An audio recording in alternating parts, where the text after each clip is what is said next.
and pour my blood out your vex. Get out there and give me get the X. Cause you know BLP is the best. BLP. If you love Barbados as bad as me, BLP. Me and the team BLP. BLP. You want the best for this country. BLP. Barbados Labour Party is for we. BLP. Them Western ready. Them Western ready. I voted for BLP. Them Western ready. Me and the BLP. Them Western ready. I voted for BLP. Them Western ready. Mia is best in league. I know you agree with me. The rest of them ain't ready, and that ain't too good for we. But Mia and BLP, the future for this country. So January 19th, I vote in BLP. If you love. Good night. Good night to Lammings. Good night to all my good people in Lammings, Erie Hill, who are hearing my voice, and wherever this message may take me. Good night to my Barbados Labour Party family. Tonight we are here on a mission. And that mission tonight is to ask you, the good people of St. Joseph, that come January the 19th, we are asking you to come out and support Mr. Dale Marshall as the candidate for St. Joseph. Now we know that he has done a lot of work in the last 3.5 years. I don't have to tell you, you can just drive around St. Joseph and see it. But he will tell you more when he comes here tonight. My name is the Corsi Holder, and I'm your chairman. And I am here just to bring the speakers to you. So without any further ado, I am going to bring, as a matter of fact, in 2015, 2016, we, the people of St. Joseph, especially in Lammings area, we suffered immensely under the Democratic Labour Party as far as water is concerned. 2021 is the first Christmas that the people in Lammings spent with water, that they can go to their taps, have a good bath, cook their Christmas lunch and dinner without any interruptions. And that is because of the candidate for St. John, Mr. Charles Griffith.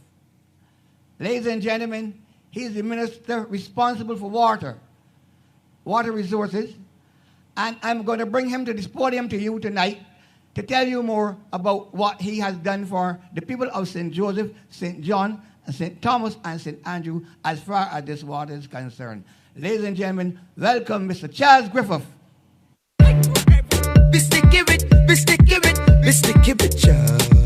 Mr. Give it, Mr. Give it, Mr. Give it, Charles. Mr. Give it, Mr. Give it, Mr. Give it, Charles. Griffith, well alright them say Charles Griffith. Pave all the road and Charles Griffith. Turn on the street lights and Charles Griffith. Make the people feel right. St. John rising to a higher height. Charles Griffith. About to explode. Charles Griffith. Make the thing grow. Charles Griffith. Need all the votes. Tell them it's brisk before more cars. St. John rising, yeah. St. John rising, yeah. Charles on me vibing again. Tell your family, tell all your friends, yeah. St. John rising, yeah. And me ring for life, yeah. Voting Charles as an MP. Put your X for the BLP.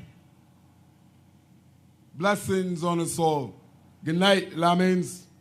I bring you greetings tonight from your neighboring constituency, St. John. And there's a mantra in St. John rising. But tonight I'm here to celebrate my colleague, my friend, one of my mentors in the political arena, the AG Dale Marshall. Now, I started my political career in 2018. And one of the things that you do as a newbie is to try as much as possible to find information in the system, to attach yourself to someone who can guide you along the way as far as the process is concerned. And I found that person, or one of those persons, to be your representative, the Attorney General, Dale Marshall. And it just so happened that the AG seemed to have followed me in the two ministries that I was in. And why do I say that? When I started, I was at the Ministry of Housing. And on a regular basis, I would get a call or a text message from the AG agitating on the behalf of residents in this constituency. And he asked about housing. There was a project at Torville that he wanted sorted out because they had some individuals who were in a situation that their homes were slipping. And he said to me, amigo, you need to fix this. We need to get these people at the location. We have the land in place. It's just a matter of your ministry doing the necessary things to move them. And I'm here tonight to say to you that if you have quality representation, why move away and why change that? It is necessary for all of us to look up to someone or to have someone guiding the process. And I am suggesting tonight here at Lammings that you have someone that is doing exactly that on your behalf.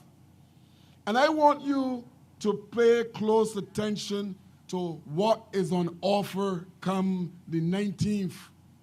And you look at what is on offer as it relates to your current and future rep, the AG, Dale Marshall, and you look at what the Democratic Labour Party is offering you as a representative in this location. And you must dig deep, Lammings, and check and see, is it really possible that this individual from the Democratic Labour Party, who would have tried on several occasions and failed, why would you now want to go there? When you have the type of representative in Dale Marshall that is a standout individual. At every single term, he's representing the constituency. Now, I spoke to you in relation to what happened when I was at housing. But I will speak to you now in relation to what happened at MTW and in relation to the water problem. And more so than what happened when I was at housing, on a regular basis, I got calls and messages from the Attorney General, your rep, Dale Marshall, about the water issues that are happening in the constituency of St. Joseph. And those of you may remember that I journeyed from St. John to spend a Sunday here with the AG because the problem was so acute that he came to you to explain the situation. And daily, absolutely daily, he will send me a list of those communities within the constituency that were being impacted by the water problems and the water issues. And my government, under the leadership of Mayor Amor Motley, decided that we were going to fix that problem because it was not only impacting St. Joseph, but the whole eastern corridor, St. John, St. Joseph, St. Andrew. But residents in St. Joseph seem to have been impacted more than the other locations. So we had to find a solution to fix the problem that plagued you for more than 10 years. And I want persons to understand that the water problem did not start in 2018. We came and found it. We came and found the water problem that you experienced that was so prolonged. And I'm saying that what we came and found was atrocious.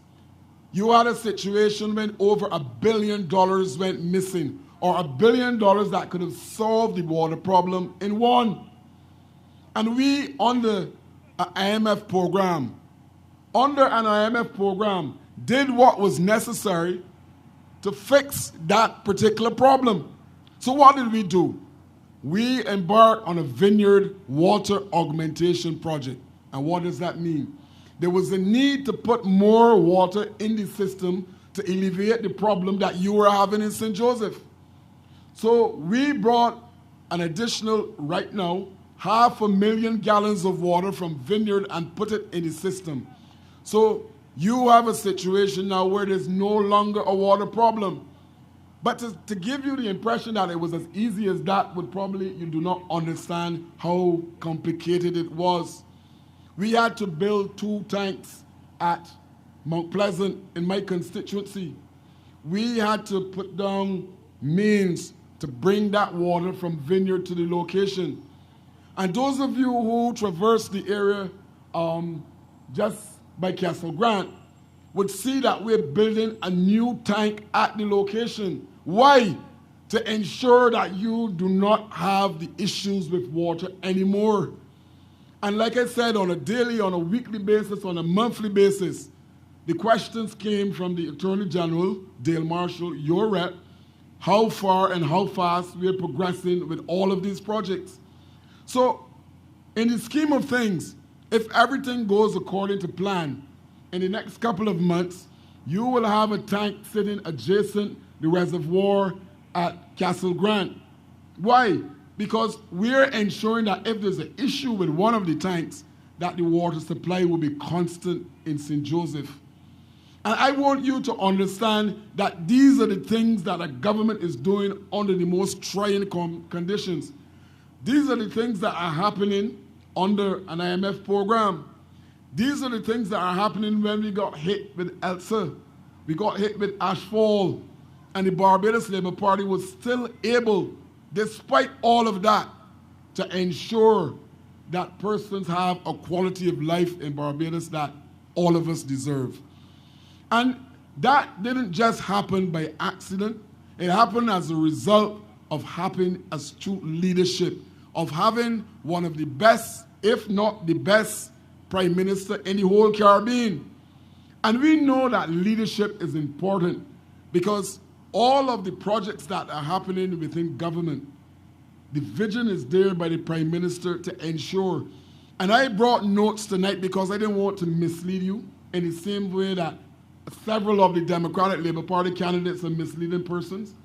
I want to bring you factual information looking forward from our manifesto to show you some of the things that will benefit this community and the whole of St. Joseph as a whole. And my constituency in St. John is similar in several ways to St. Joseph because we're both rural to start with. The other thing is that we both have a lot of young persons within the constituency that we need to find employment and we need to engage those young persons. And I mentioned last night that in 2008, the Democratic Labour Party brought a youth manifesto to this country. And to date, not a single initiative from in that 2008 manifesto was implemented. In another life, I used to frequent Lammings because I used to play basketball right over there. I played with Dog Mears, I played with my friend and former colleague Hillary Austin. When is the last time that you would have seen active basketball in terms of organized and structured basketball coming from Lammings? Thunderbird was a basketball team that was on the lips of all those persons who associate themselves with basketball in Barbados. Thunderbirds is no more. Why? Because in addition to that, for the last 10 years, from 2008 until 2018, you had a government that refused to put money in youth development, that had sports stagnated to a point where, like I said, community events and community sports programs were no more. And I mentioned last night that it is one of the things that drive me, one of the things that forced me to engage and to step forward and offer myself on the political arena. Because for 20 years I was working as a youth officer. And I was sitting in an office drawing money and doing absolutely nothing. Because the Democratic Labour Party had no ideas. They were bankrupt totally of ideas as it relates to youth work and sports in this country. And you would have seen a decline. There was a point in time where every single community center and schools were utilized to trigger programs. We had cultural programs, we had sports programs at community level. They all dried up in those 10 years. Those 10 barren years that impacted our young people in St. John, in Lammings, and the wider St. Joseph. And I am suggesting to you that tonight, as I have mentioned before, do not drink the Democratic Labour Party Kool-Aid. You have a situation where these people took away the opportunity for young persons in Lamming and wider St. Joseph to gain and education at the University of the West Indies. And hence the reason why I'm saying tonight that leadership is important and leadership matters.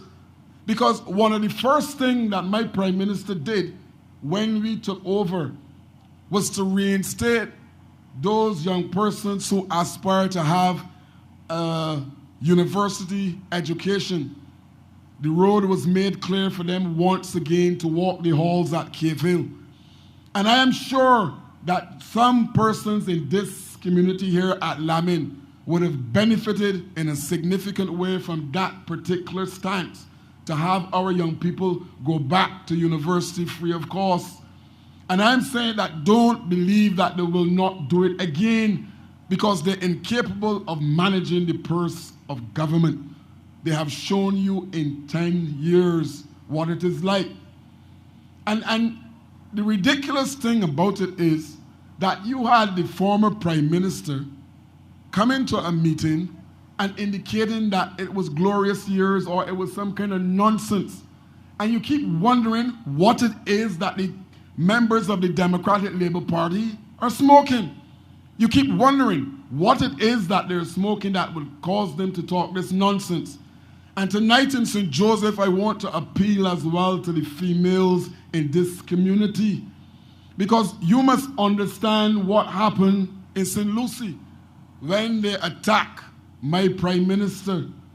But what they failed to understand, that they were not attacking my Prime Minister alone. And I want you to know that they attacked every single female in this country that don't have children. And it is a misnomer to believe that if you don't have children that you're not a caring female. I have been involved and surround myself with persons who do not have children, and they are just as caring as biological mothers on this landscape. And I want that when the Democratic Labour Party candidate come to your house knocking in this community, to ask him where he stands, so that you have a clear understanding, because you know what? None of them have separated themselves from that statement that was made in the North, and you need to punish them, because females in this constituency and the island must not feel berated by a Democratic Labour Party that has gone mad. So I want tonight to fully endorse the Attorney General, Dale Marshall, my colleague. And I want to suggest to you that something that you already know, that elections are about change and elections are about staying the course. And you must ask yourself, what do I currently have? And if you go to that route, what it is that I'm changing to. Can he in any way seriously, Lammings, represent your interests in the halls of Parliament? I am humbled to be a part of the process. And I have done what I had to do in St. John in 3.5 years under the most trying conditions. And I am suggesting tonight that Dale Marshall did similar in 3.5 years as it relates to moving this particular constituency forward. And he did that with the water that I mentioned. He did that in relation to the housing situation. He did that in relation to the road network in this constituency. And I want persons to understand that similar to my constituency, they have several roads in this constituency and St. John that are the total state of disrepair. But there are 30 constituencies. And I sat in the ministry with Ian Gooden Edgell, and we mapped a path that every single constituency will have at least a couple of roads that at the end of the day, persons can feel, well, look, we're not totally left out. And you know that for the 10 years that the Democratic Labour Party was in power, that they punished St. Joseph. You were punished for voting for Dale Marshall. So the road network remained untouched. It remained untouched until persons decided in 2018 that winds of change should blow across this country. And there were strong winds. And you would have seen that for 10 years, You can't point to a road that was repaired in the constituency of St. Joseph. And you look at St. Joseph in 3.5 years, and you will see that roads were fixed and more roads are coming. You will see Gabion projects happening in the constituency of St. Joseph to ensure that the road networks are strong. This is happening because your rep agitated for roads. And he keeps agitating for more roads, and more roads will come. Why? Because under the leadership of Mayor Amor Mortley, this economy is rising in the same way that I mentioned St. John is rising. So when the economy starts to heat up and we have the adequate funds that we can do more, then more will be done within the constituency of St. Joseph, because that is part of the process to ensure that we have a network of roads, that our electric buses that you see, the electric buses that course that you can't hear, will be able to ply the routes in the constituency of St. Joseph. And I want you to understand and remember, I'm talking about the buses and what happened with that situation as well. Because I'm sure, similar to what took place in the constituency of St. John, that you suffered mightily for buses. And our Prime Minister, along with Cabinet, decided that no, this should not be the case. Because you don't have a car to move from point A to point B, you should not be impacted. So we purchased buses to ensure that routes are serviced at an adequate amount. And what we did as well, we have the TAP program. We have persons who are coming in and playing the trade that was not so before. And I'm talking all along tonight about a proactive Barbados Labour Party government. And I want all of you to understand that leadership matters, and we have the absolute best. And there's no need for you to change, because you have the best as well. You put the two of them together in St. Joseph and you will see. Because that is what the Barbados Labour Party is putting out, quality. And you know the quality that you have in Dale Marshall. So I'm suggesting that come the 19th, there's no need to change. And when you go to sleep tonight, as you hear speaker after speaker come after me, you will understand why it is necessary, absolutely necessary, to retain the services of the AG in this constituency.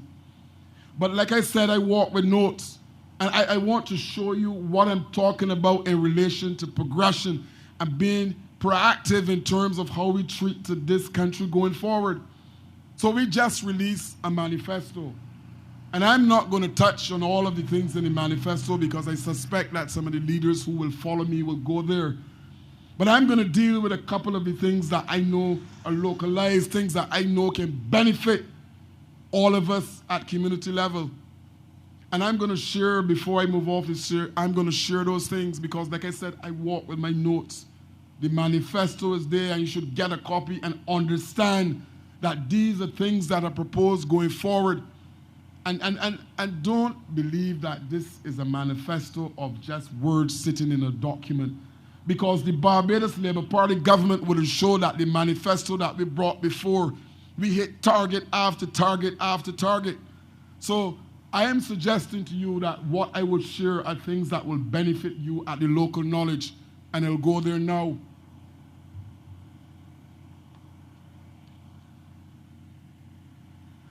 One of the things that is contained in the manifesto is the fact that the medicinal cannabis should not only be for those high flyers, those individuals who have big dollars, but we have decided that if you have that kind of drive to engage in that particular industry, that you should not be left out. And in a similar vein, because I mentioned that our constituencies are similar, they're rural, so that means their land's available. And I know that there are farmers who were farming in the adjacent area, because in another life, when I was involved in Project Oasis, the AG indicated, look, I have some farmers at Lammings, and do what is necessary to get those persons involved in the process. And we did. One of the things in the manifesto indicate that in partnership with the credit unions, 50,000 small homes will be fitted with solar panels. Can you imagine that? Can you imagine in a similar vein to the song from Dwayne Stevens, The Little House in the Grill, will now be able to be fitted with solar panels. And this is a way of generating income. This is a way of creating employment for persons within the constituency of St. Joseph. And this is embedded, like I said, in the manifesto as a must-do, one of the targets that will come forth. And I want those young men in St. Joseph, and females too, because I don't want to be partial, who are interested in employment at that level to get involved. A green investment bank is being proposed. And one of the things that will come from that is the fact that we will strengthen the roofs of houses that were impacted or that can be impacted by hurricanes that are coming our way. So, I mean, these are things, Lammings and St. Joseph, and those of you who are watching, that will impact us. Water harvesting projects, because this would now be a water harvesting project for you to do different things within the household, because there's no longer a water problem. The Barbados Labour Party fixed that. So the water harvesting projects can be used to flush, they can be used for gardening, they can be used for several different things that you want. But this is part of the project that will come from that bank and the funding. The manifesto speaks about housing. It mentioned housing. And the fact that 1,100 houses were started under the HOPE program. And I am pleased that part of that program will come to the constituency of St. John. But the manifesto is talking about moving that to 10,000 houses. 10,000 new homes that will come to the landscape through the Ministry of Housing. And understand that, and I keep telling persons within the constituency of St. John that the HOPE project is probably one of the best things that we have seen. Why? Because you're paying for the house. The photovoltaic panels that they place on the roof will be paying for the land. So when you get a project like that, you could understand that more persons in the lower income bracket can benefit from it. But we have decided to go further. We've quantified what is being proposed, what is coming forward, 10,000.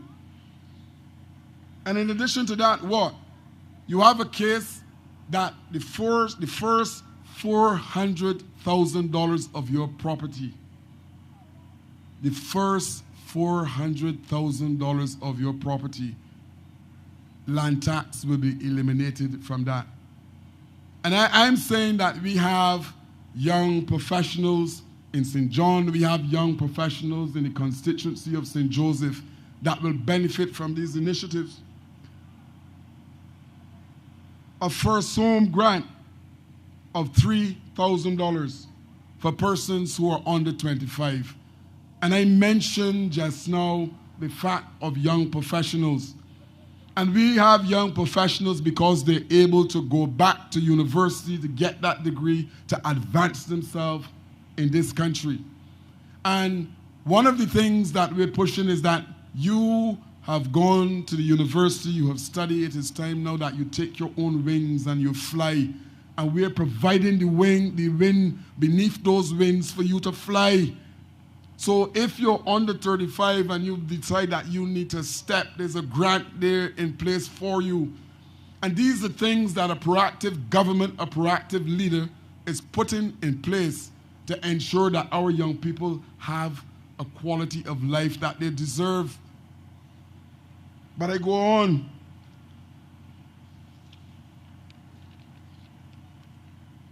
I mentioned construction, houses, construction training, 8 to 12 weeks program that will train carpenters, masons, tilers, and other artisans.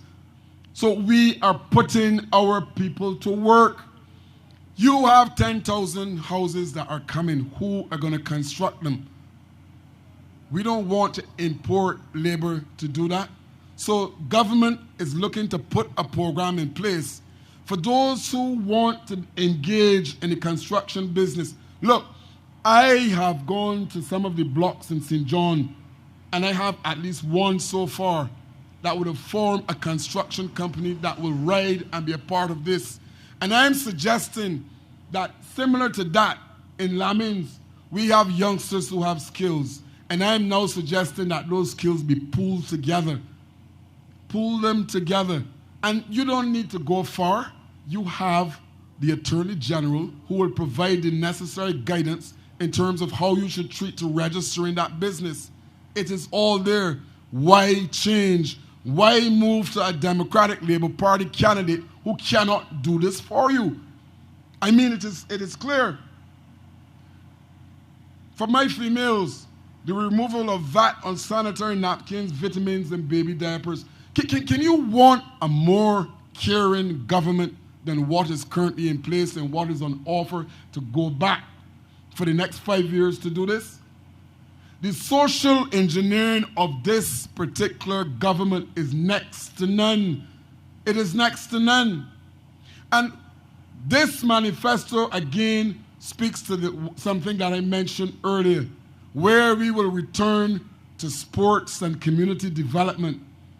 And look, all you need to do is to go Bathsheba. I saw an aerial shot of something that the Attorney General, that Dale Marshall said, must come to St. Joseph. And I'm envious. Why am I envious? Because when you look at the quality of it, in terms of what is coming to the landscape of St. Joseph, it is probably unmatched in Barbados. So I am saying to you that if you have, one, a visionary leader that is looking out for us as a whole, two, you have a rep in Dale Marshall who is doing things to bring about changes on the landscape of St. Joseph on an incremental basis. It is impossible for him to do everything that he wanted to do in 3.5 years. But if you believe that what you see on the landscape in St. Joseph was done in 3.5 years, tell me if you believe that who is offering themselves as a Democratic Labour Party candidate can achieve anything that comes close to what the AG did in 10 years. And this in 3.5 years, I'm sorry. And this is after, like I said, being bastardized by the Democratic Labour Party, St. Joseph. Do not return there. And if you are listening to my voice and you understand that you have quality in Dale Marshall as a rep, then when you go to the poll on the 19th and you treat every single X as a victory for St. Joseph and for the community here at Lammings, then you will see victory after victory after victory at the poll. And as I move off tonight, I want to say to you, stay home, stay with Dale Marshall, because that is the one that will move you forward. There's absolutely no need to move away from that. So early on the 19th, you get up, you do what you have to do, and you go to the poll and you vote for Barbados Labour Party, you vote for the Attorney General, you vote for Dale Marshall in this constituency, because he's the only one that is going to take you forward. He's the only one who is capable of doing it. Look at the track record. Look and see in 3.5 years the changes that you have seen in St. Joseph. Good night, and God bless you. Be sticky with, be sticky with, be sticky with child. Be staying with, be sticky with, be sticky with child. Be sticky with, be staying with, be sticky with child. Griff up. Well, alright, them say Charles. Griff up. Pave all the road and Charles. Griff up. Turn on the street lights and Charles. Griff up. Get the people feel right. Sink down, rising to a higher height. Charles. Griff up. About to explode. Charles. Griff up. Make the thing grow. Charles. Griff up. Need all the votes. Tell them it's Griff people more cars. Thank you, Charles. Ladies and gentlemen, this election is very serious. This is not a Kadir election. This is not give a chance election. This election is about representation. And the Democratic Labour Party candidate cannot provide that for you. You can only get that if you vote for Dale Marshall and the Barbados Labour Party. And why I say that? The candidate that is masquerading through St. Joseph for the Democratic Labour Party ran in 1994 under the NDP. came back in 1999 and ran under the DLP, back again in 2003 under the DLP, in 2008 under the DLP, in 2013 under the DLP, in 2018 as an independent candidate. And this gentleman, who is now masquerading through St. Joseph as a DLP candidate, last election he cursed the Democratic Labour Party. So how come you can curse people so bad and know they are so good? And you expect the people of St. Joseph to put you in the House of Assembly after you did that? Not only that, right here at Lammings,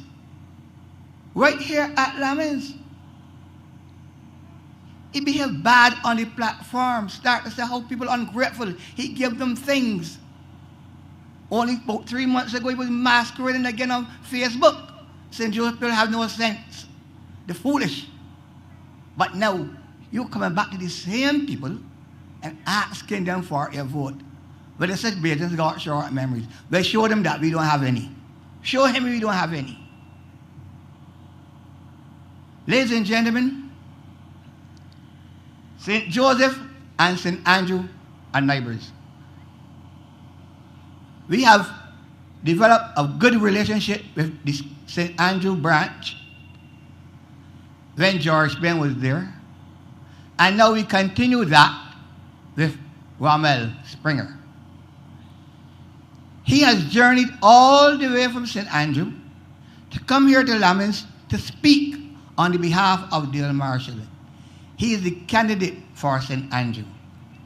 Ladies and gentlemen, put your hands together and welcome Dr. Rommel Springer. We safer with me, we safer with me, My sweet Barbados, we greater. Bring me a Motley, we safer. Try put them nights, don't we go wait till later. When I hear my right now, she got vibes galore. We voting Mia and more. She's the best PM for me. Mia and the BLP. Who best to lead this country? Vote Mia and Team BLP. Barbados Labour Party is the only choice for me. Pleasant good evening to the people of St. Joseph. I bring you greetings from your neighbor, St. Andrew, where I spent the better part of today, yesterday, some of Saturday in the field.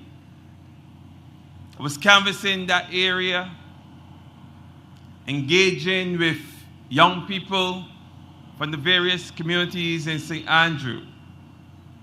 Now, as I talk and I ask questions, I ask about their concerns, their problems, things that they would like to see in the community.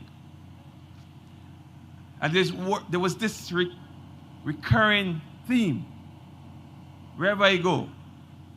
Young people, older people, all asking for programs in their community. And that's where I want to start. Because I do not believe that there's a major difference between St. Andrew and St. Joseph. We all share similar features in terms of our geography, and we all share similar challenges. We would have had the outages, water outages. We would have had at one point we've been impacted by the hurricane. We all share these things together. We hurt together. But we also find solutions together. So before I go into some of the difficulties that we would have faced and overcome over the past 2.5 to 3 years, I just want to share some of the solutions that I think impact the average man, the average woman in the street, the average person in Barbados, but particularly for us in rural spaces and rural parishes like St. Andrew and St. Joseph.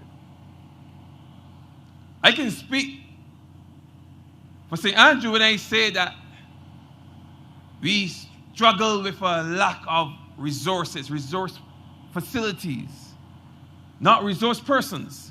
There is an abundance of resource persons in both St. Andrew and St. Joseph. Of that I am sure, because I've had the good fortune of engaging with young, intelligent persons in both of these constituencies. But what is lacking? Resource facilities for us, especially in St. Andrew, because I know that there are persons who live in that constituency who are listening. So I just want to make it clear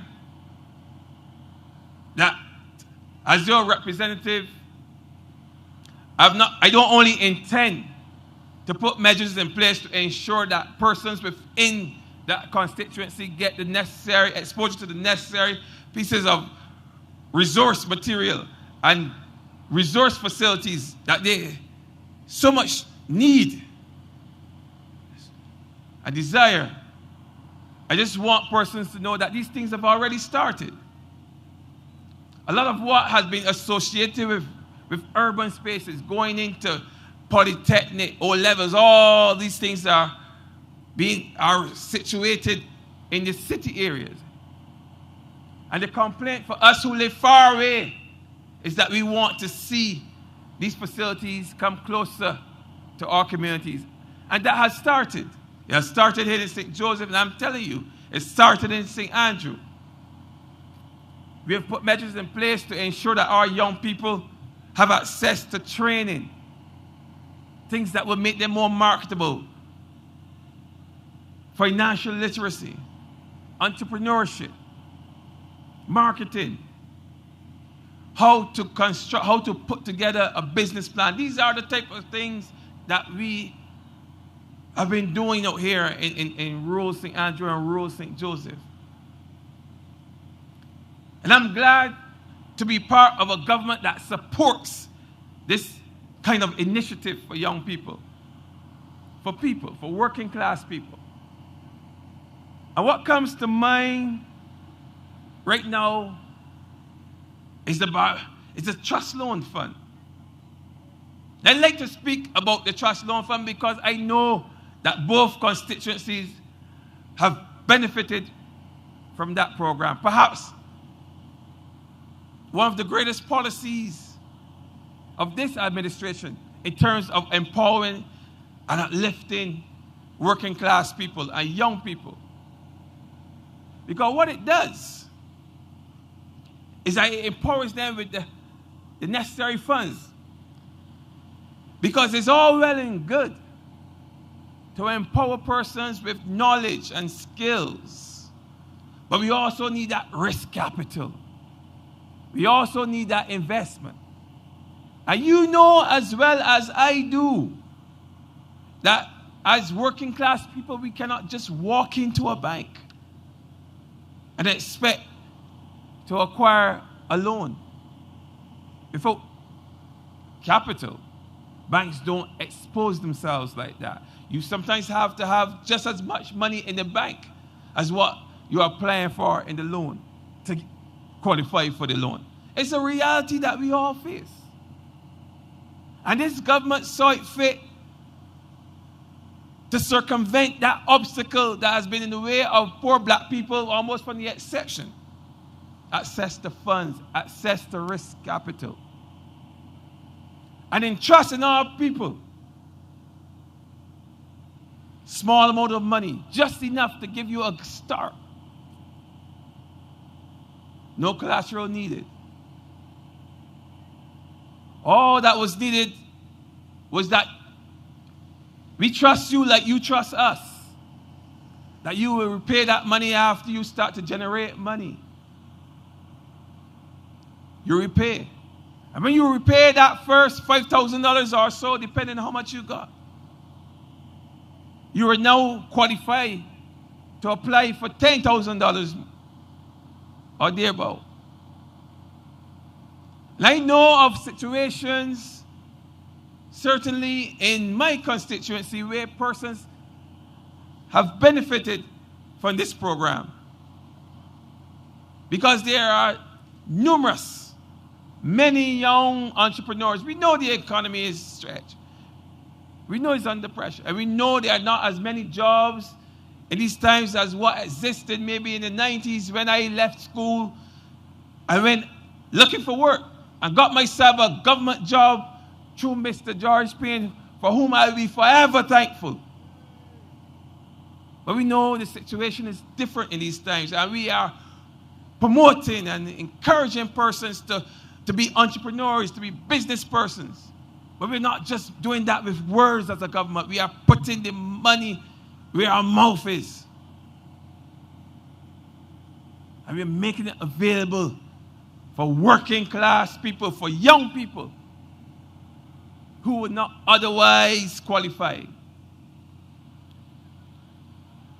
And that's why I can see some upliftment, I can see some enhancement in all our rural communities. I know of at least 50 persons who would have benefited just last month, December, November, would have benefited from these programs that this government put in place. And coming from a rural space where there are plenty of fruit trees and guava trees and dunks trees, and for us, we have the sea grapes, we have the cashews, we have the fat pork. Oftentimes persons in their little hustle will pick these fruits and they will go into the city, into Swan Street, and they will hustle these things and they'll sell these things. But in the past, many a young man, many a young woman, as I said before, will have to run and leave their goods, leave their stuff when the police came. They were often harassed by the merchant class, they were harassed by store owners. Because these persons were never treated with the same prestige as those Bridgetown merchants. But this administration saw it fit to put in place legislation to protect our people, our vendors from our rural spaces who go and just vend their items in town. They can now do that with a measure of peace that never existed before. And believe me, harassment of vendors was something that existed almost from the end of slavery. When poor people came off the plantation and had just a few vegetables and plants in their garden to sell, to make a little living, they were being harassed by the plantation class.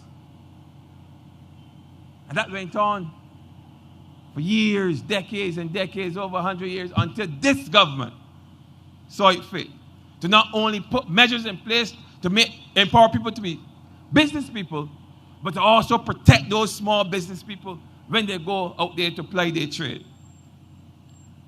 Those are the hallmarks of a caring, understanding government. A government that can read the temperature of the room and can put things in place that make sense, that are practical for working class people. And that's why I'm proud to be part of this. That's why I'm proud to stand here and be supportive of my rural brother here in St. Joseph. And just to add, just recently, we put other measures in place to ensure that persons have access to loans through banks, through the free credit. Let me just get the legislation correct. Where persons have access to credit now based on their credit history, free credit reporting bill. Where we have a credit bureau that sees to it that persons can use their history. Because, you know, as poor people, sometimes as hustlers, your name is not good in any store. Your name is not good at any bank. And you're not going to get any invitation to come to the bank with any pre-approved loan.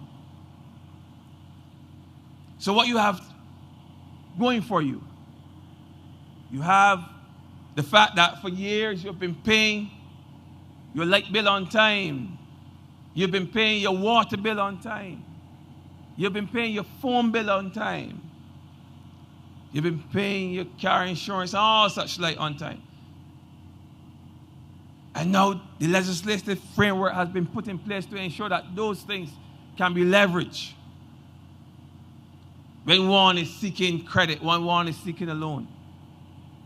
And as poor people, we need loans in order to advance. We don't have the capital to hand to go and pay for things cash.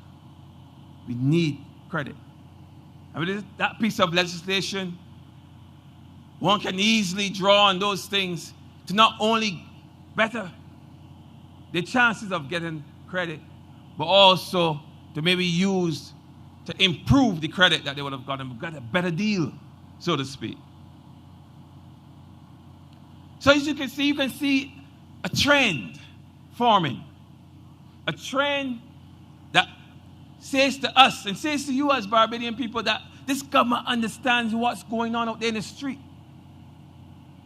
This government understands all groups. This government understands the voiceless persons who have been existing on the fringes.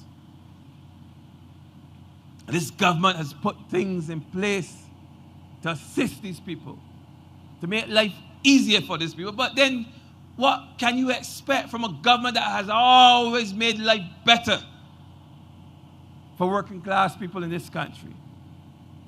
That has been the characteristic, the history, the hallmark of this Barbados Labour Party.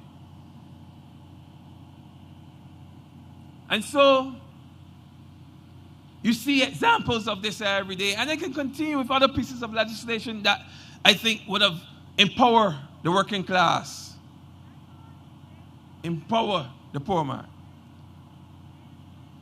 But I want to, the limited time that they have given me, speak a little bit about education, because I cannot, as a person who trade in education, come out here and not speak about education.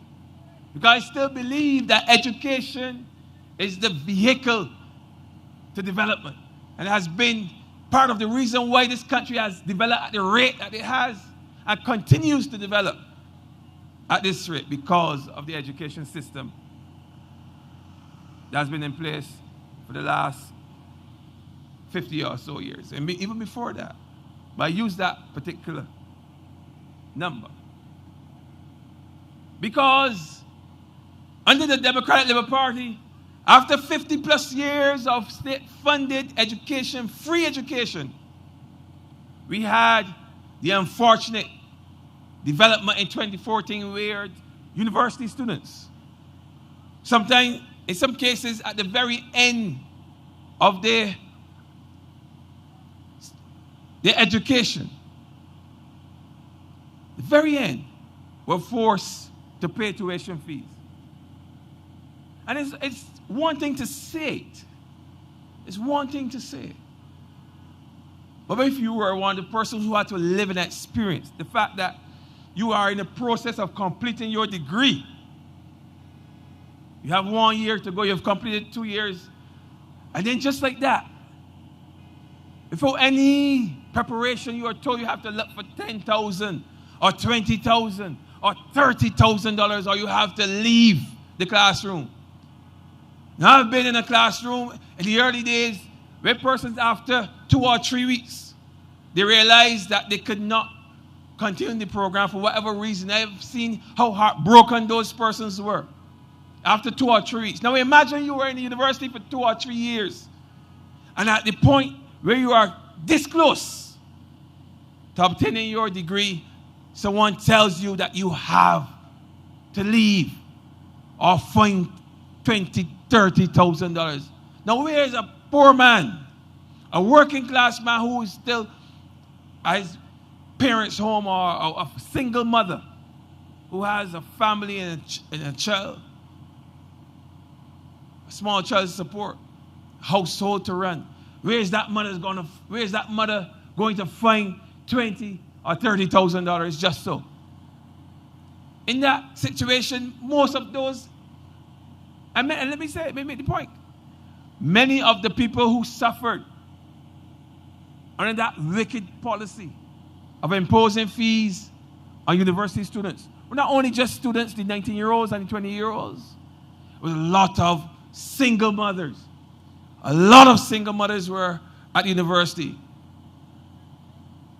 Because we know that life happens and a lot of mothers have to take care of children, and then at some point later in their life they decide they want to continue their education.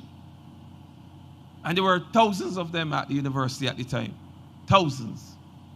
And just like that, without any thought, without any consideration, without any regards for their future, and by extension the future of this country, they just cut away the very instrument that we've been using all these years to elevate ourselves as a people.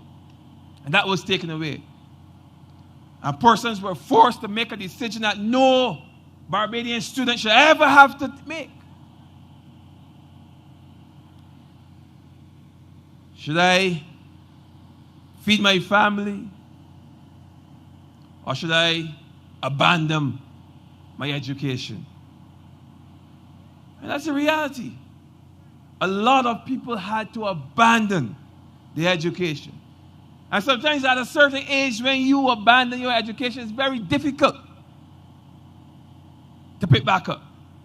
And this would have occurred in 2014, 2015, and it was only in 2018, some 4 years later, with a more caring administration, which I'm proud to be a part of, made the necessary sacrifice to ensure that people in this country can get a sound education. And some of those persons from 2014 who would have dropped out were not able to pick it back up and go again.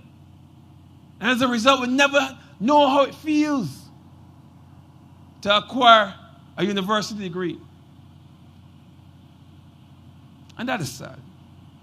And that is unfortunate. But it speaks to who they were as a government, and it speaks to who we are.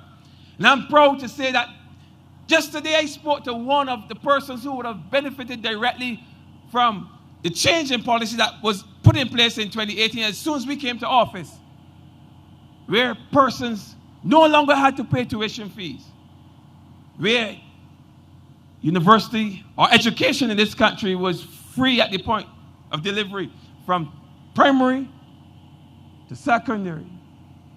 Well, for nursery, let me start from there. From nursery to primary to secondary and to tertiary, especially at the university degree, your first degree. I know persons who would have graduated just last semester from that program, young people. And any young person in hearing of my voice, if you have just graduated from the University of the West Indies, and you're not burdened with a $33,000 or $34,000 loan, I suggest you go out there and vote for the Barbados Labour Party.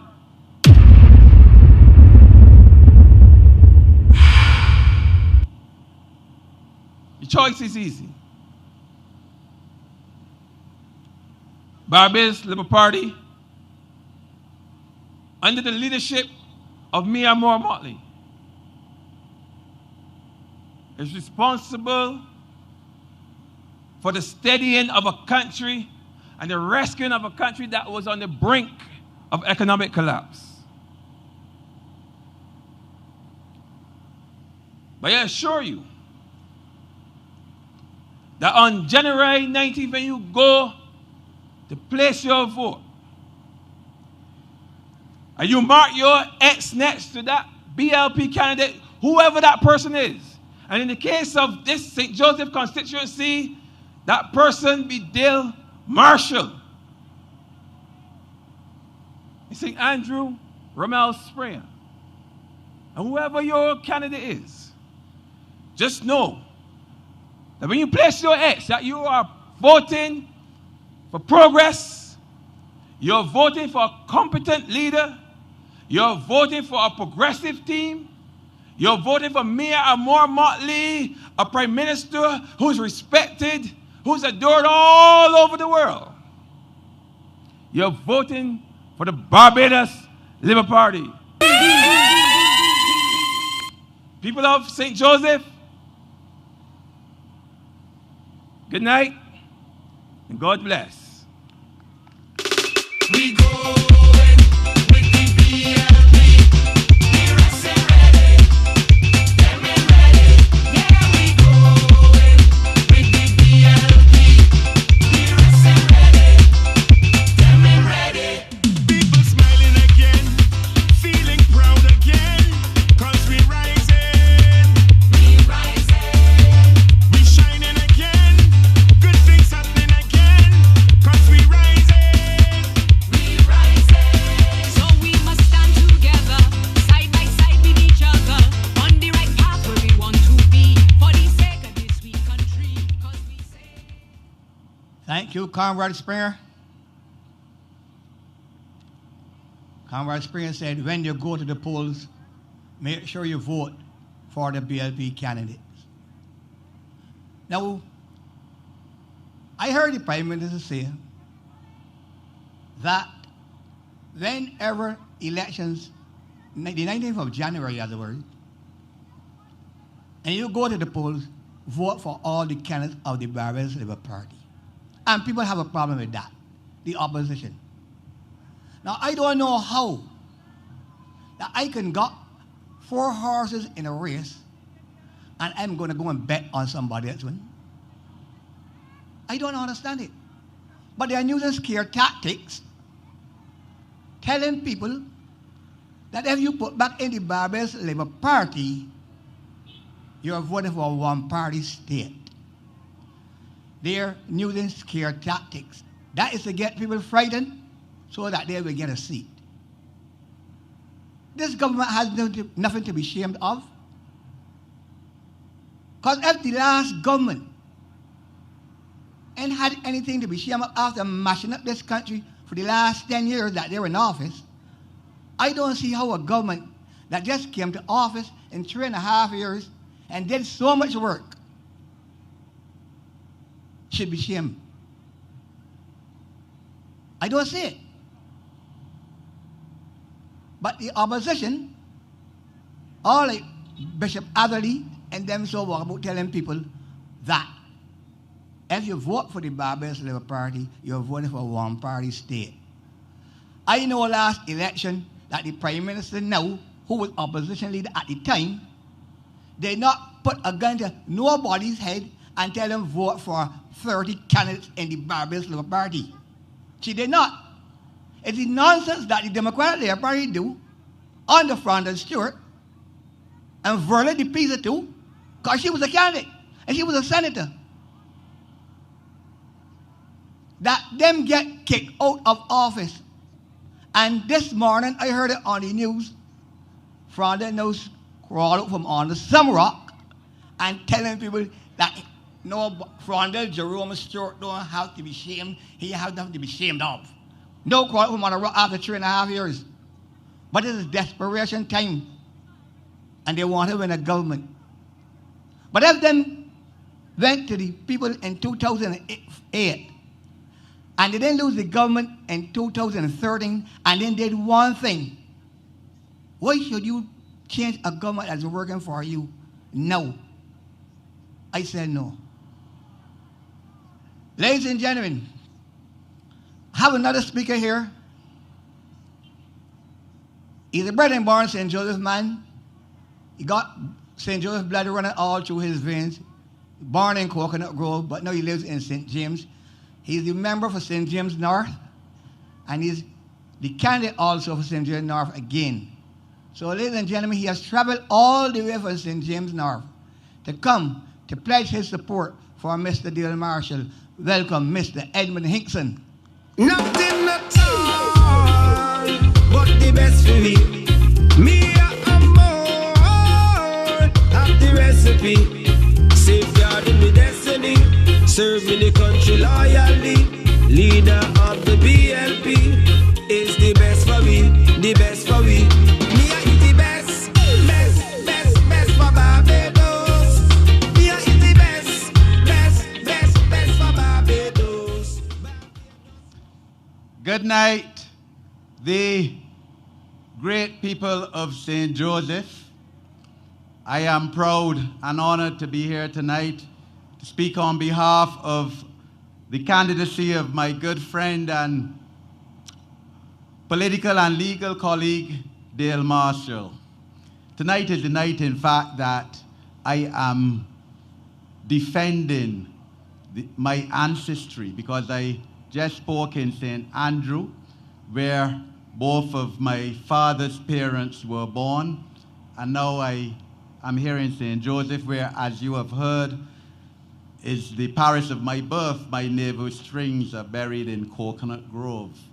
And I love St. Joseph, second only to St. James, of course. And, you know, we have to defend the legacy of the Barbados Labour Party in this parish. The Barbados Labour Party has represented this parish for 85 years, bar one term in 1986. 85 years from, of course, the time of the Right Excellent Grantley Herbert Adams, the founder of democracy in this country. The one individual above all else who brought the right to vote to every person in this country. No matter what color you were, no matter how poor or how rich you were, no matter how much property you had or no property whatsoever. Our first Barbados Labour Party Member of Parliament for St. Joseph brought the right to vote to all of us. And therefore, it is incumbent on you, the people of St. Joseph, and in fact, the people of Barbados, to go to vote, to cast your X on Wednesday next week.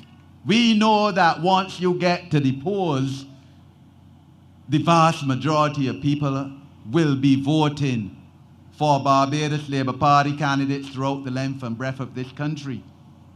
We know that once you go to the polls, the people of St. Joseph will be marking an X against the name of Dale Marshall.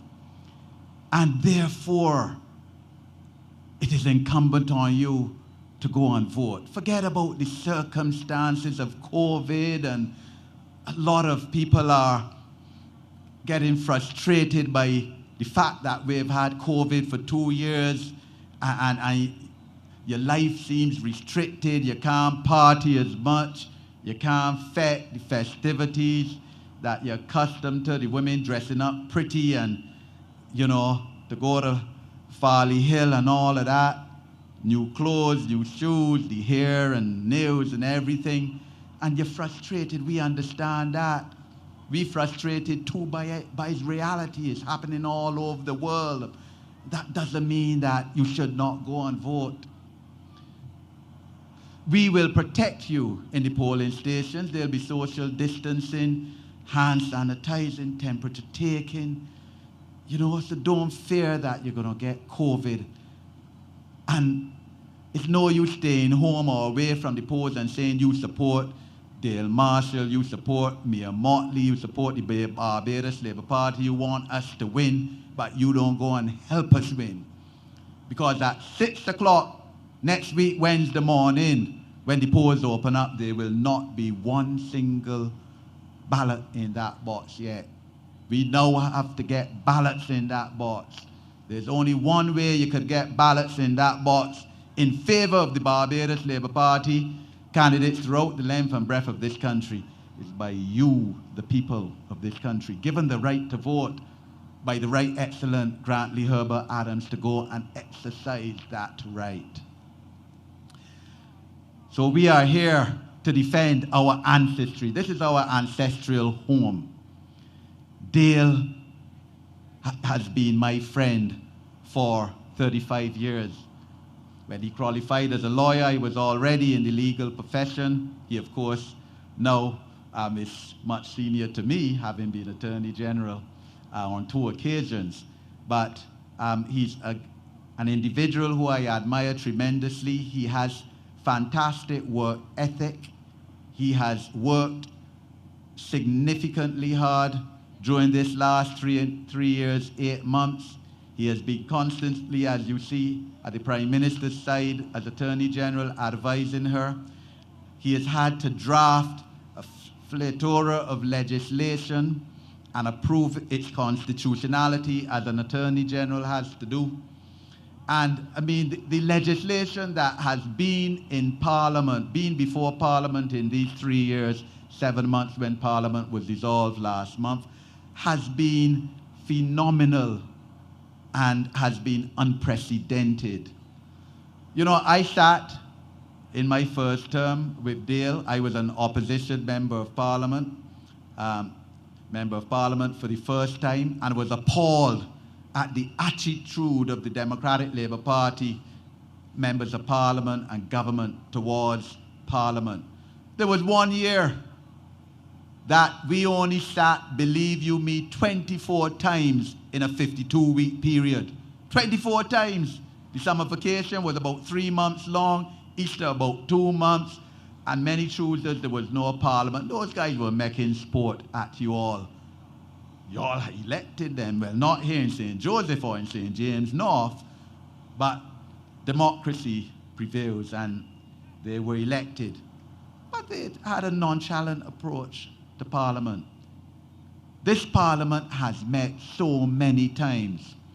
And Dale, of course, is Attorney General, bringing many pieces of legislation to the Parliament of Barbados to transform not only the legal and social and economic perspective of this country, but to address the basic fundamentals of this country.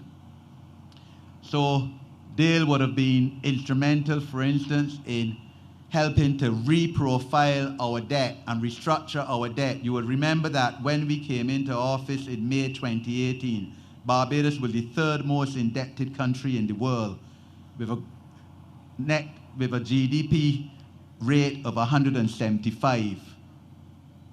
And Dale would have been an intricate party to help him reprofile and reschedule that debt so that it came down tremendously, in fact, to about 120 to GDP.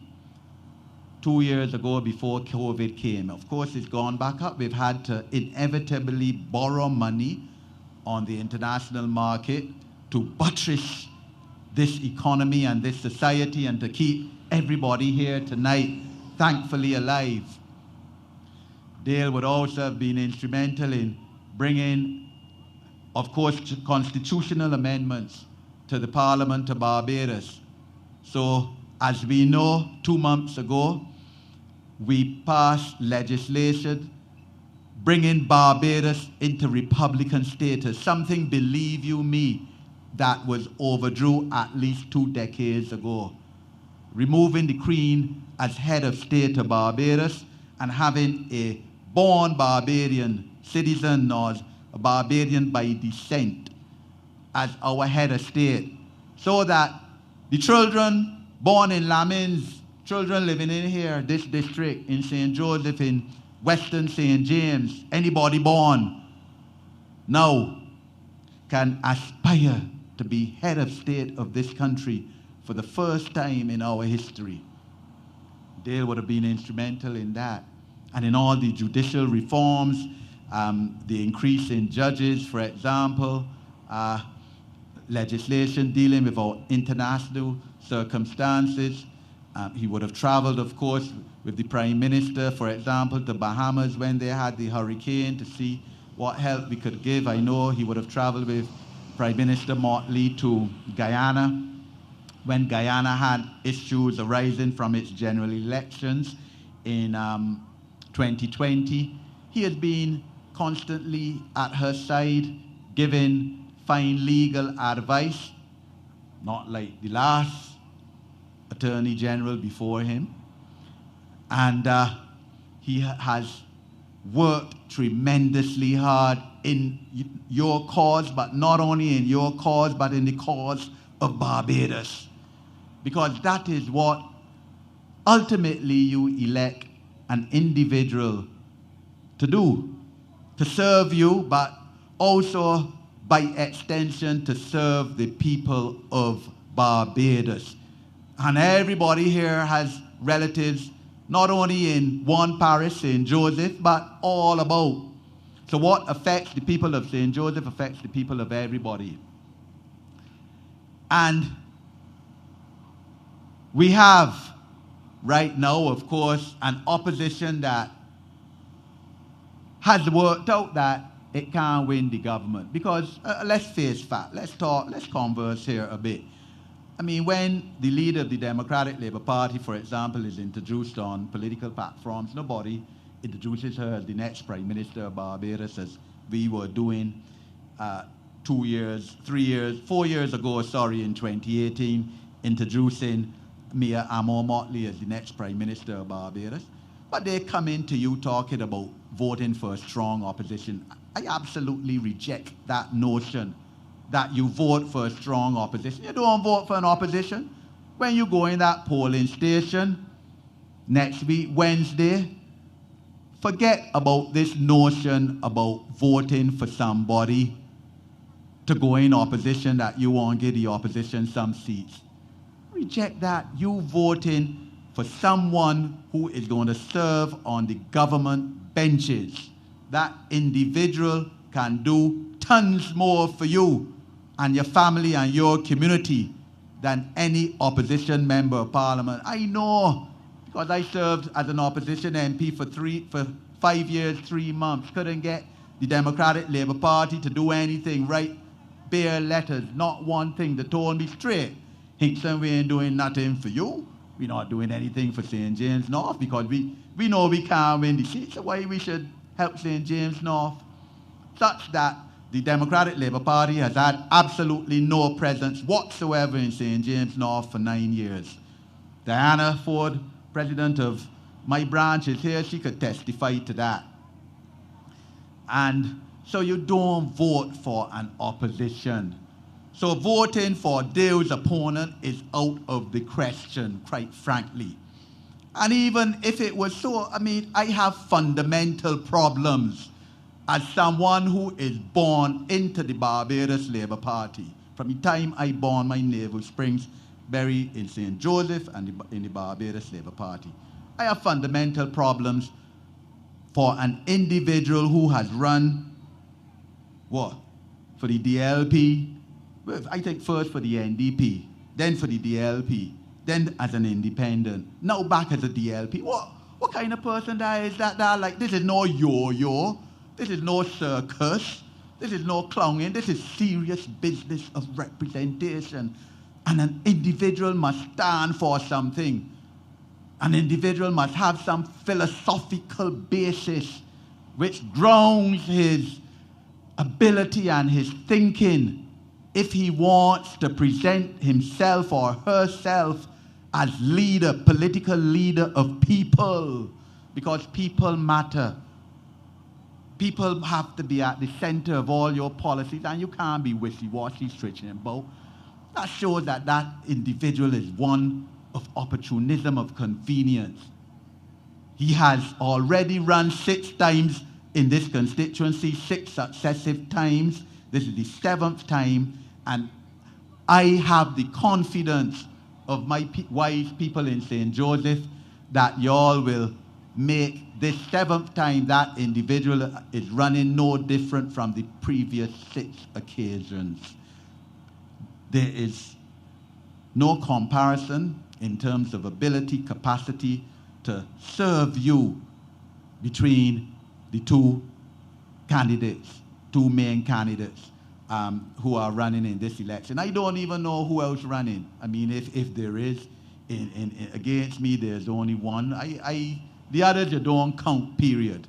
They are just nuisance candidates that have paid in a deposit that will lose their deposit.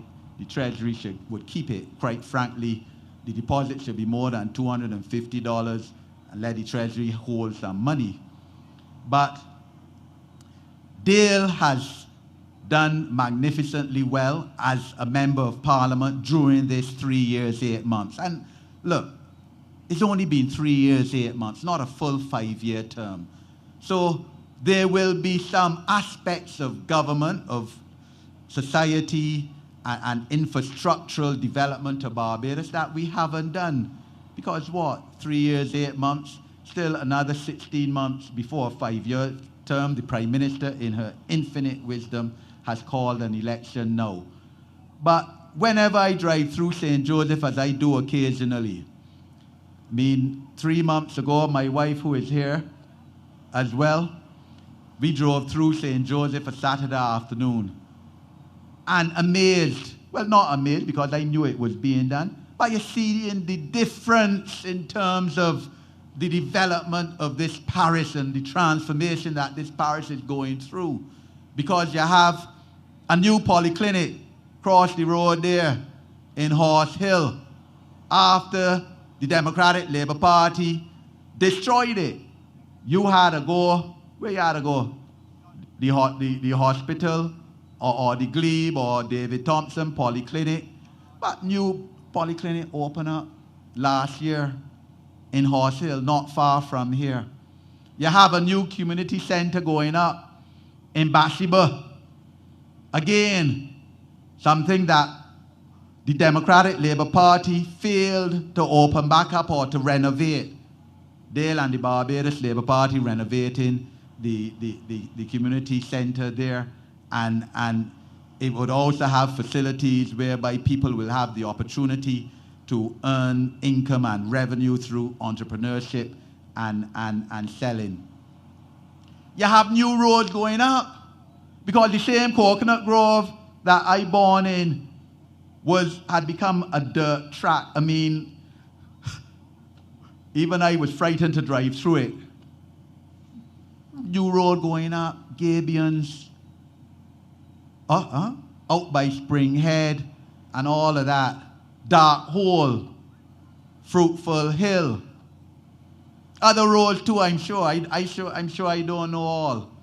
Infrastructural development to support the vulnerable landscape of St. Joseph.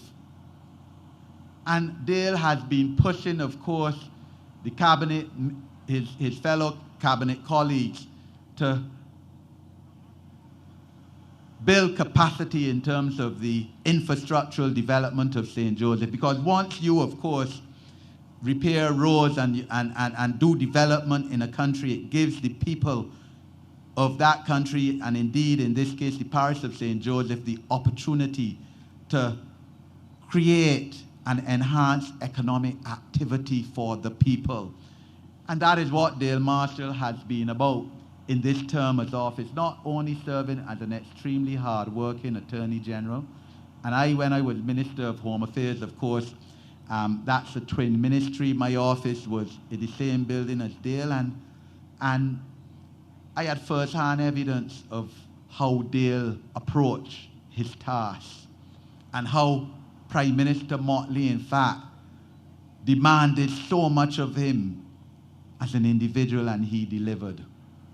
So that is the only person who can continue as your representative after this 3 years, 8 months. Short time, and we need the opportunity to continue to do what we started to do as a government, to transform this country, to transform the lives of the people of this country, including, of course, the people of St. Joseph. So, in spite of coming into office in May 2018 and finding a country and an economy and society that was effectively bankrupt, that was effectively wandering in the gutter, we proceeded to lift up this country and the people of this country, and that's because we planned. The Democratic Labour Party, when it won office in 2008, had no plan. It had a plan to win the government. Didn't have a plan on how to govern. We had a plan. And Prime Minister Motley and the Cabinet of Barbados proceeded immediately to improve the lives, the daily lives of the people of Barbados. So, The public servants who live in Lammings, and I know there are some, because I know some of them, and you all know some of them too, of course, got a 5% increase in salary. One time. Mini budget, mid-June, 3 weeks after the election, less than 5% increase. Something that you had not got since 2009. The old people here in St. Joseph and in Upper Mount Standfast and Lower Carlton got an increase of almost 50% in their non-contributory pension. In other words, old people who hadn't made sufficient contributions to the pension fund got an increase in their pensions from $155 every 2 weeks to $225. Because we recognize that old people, and of course the people of St. Joseph, working in the slave plantations, because this is an agricultural society predominantly by tradition, and we need to support them because they have built a Barbados for us younger people. So we were obliged to do that. You know that, as Romel said here before, so I won't go into it because he went into it with depth. Your grandchildren and children who had a dropout of University of the West Indies in 2014 because they couldn't afford, or you couldn't afford to find the $7,000 or the $10,000 for them to continue with their course at university, we again instituted free tertiary education for them. We found the money that the Democratic Labour Party said they couldn't find. Because out of everything, that was, in my opinion, the biggest crime that the Democratic Labour Party government committed against you, the people of Barbados. In St. James North, I found the money to help some of them, some students continue. I said, because I cried, I can be frank with you. I cried because you can't be in final year at university and have to drop out after being 2-3 years in there. You drop out because a government that did not care anything about you put on tuition fees, but yet found money for other foolishness and for corrupt practices. That is what happened, you know. That is why they didn't have the money. Because of corrupt practices. And all you have to do, for example, just giving you one example, is read the Auditor General's report on the last Auditor General's special report on the Barbados Water Authority, and you would understand what he's talking about. We brought new garbage trucks, fleet of garbage trucks. Because I know that the people of St. Joseph, just like the people of St. James North, 3 weeks sometimes, you were without a garbage collection. Highly unsanitary conditions we were operating with. And I remember in 2016, I wrote the then Minister of Sanitation and told him, listen, I can launch a protest soon, I can soon lead a protest if you don't get this garbage problem solved. Remember, he said that the garbage bad because it's Christmas and crop over. So that is the kind of insensitivity and uncariness that the Democratic Labour Party government brought to this country. We brought a fleet of new garbage trucks, not only garbage trucks, state of the art, and gave you garbage bins. You all have the garbage bins, right? The new ones? Y'all ain't getting it yet. They soon come in though. Don't worry, they soon come in, state of the art, to separate your garbage. In addition to that, a fleet of electric buses, because y'all in St. Joseph, I know, had difficulty getting home from Bridgetown in the evening under the Democratic Labour Party, that did not buy one single bus, as they did not buy one single garbage truck either. And you had public transportation problems. We brought a new fleet of buses that has provision as well for persons with immobilities at the front. Smooth buses. Me, my wife, grandchild, and I rode a Saturday afternoon, May last year. It was my birthday, from Spikestown. I said, let's go down Bathsheba. And the bus smooth, sweet, air conditioned, Wi-Fi. luxury. That is what we did for you, the people of St. Joseph and the people of Barbados, because we care. Not like the last government. We brought vending legislation to decriminalize vending, something that was a crime for 330 years. Since 1695. To talk about Barbados being an third oldest democracy in the Commonwealth, I reject that notion too, because that was a parliament. That was not or third oldest parliament. That was not a parliament, because we now had to decriminalize vending so that you, and I know of course there are vendors many in St. Joseph, so you no longer have to fear now being picked up from wherever, let's say Cheapside Market, because you don't have a license and you're getting hauled before the court and getting a criminal record, which stops you now from getting a job, because you need proper certificate of character for 85% of jobs in Barbados, or stops you going and see your relatives in the United States of America. That is what we did. Because we about making life easier for you, the people of this country. We brought legislation making it easier for you to get a license to hold a fete, for example. You want to make some money a Saturday night, entertainment license, whatever. We have made that easier, facilitated that. So you don't have to go and stand up a whole day in the hot sun out by the court out there, top of Horse Hill, to get a license and pay $100 or whatever for it. That is what a government should be about, making life easier for people. Of course, police certificate of character, you sit down in your home, you apply for it, pay $25, and you get it the next day. I would have started that as Minister of Home Affairs. Dale, of course, would have been involved in it to the end as Attorney General. Then ability to pay some of your government taxes, pay a BRA, do it in online. All of that making it easier so that you don't have to go and stand in a line, waste a whole day, waste productivity. And that is what Mia Amor Motley is about and is firm in her vision to do. Politics is about leadership. Politics is about vision. Politics is about character and strength. And we have in Mia Amor Motley a leader who is recognized internationally as the leader of small island developing states, as the leader of small states that are subject and vulnerable to climate change. And she's the leader, undoubtedly. Look, within 2 weeks, or within a month of becoming Prime Minister of Barbados, remember that I had a heads of government of CARICOM conference. And Mia now Prime Minister, first time.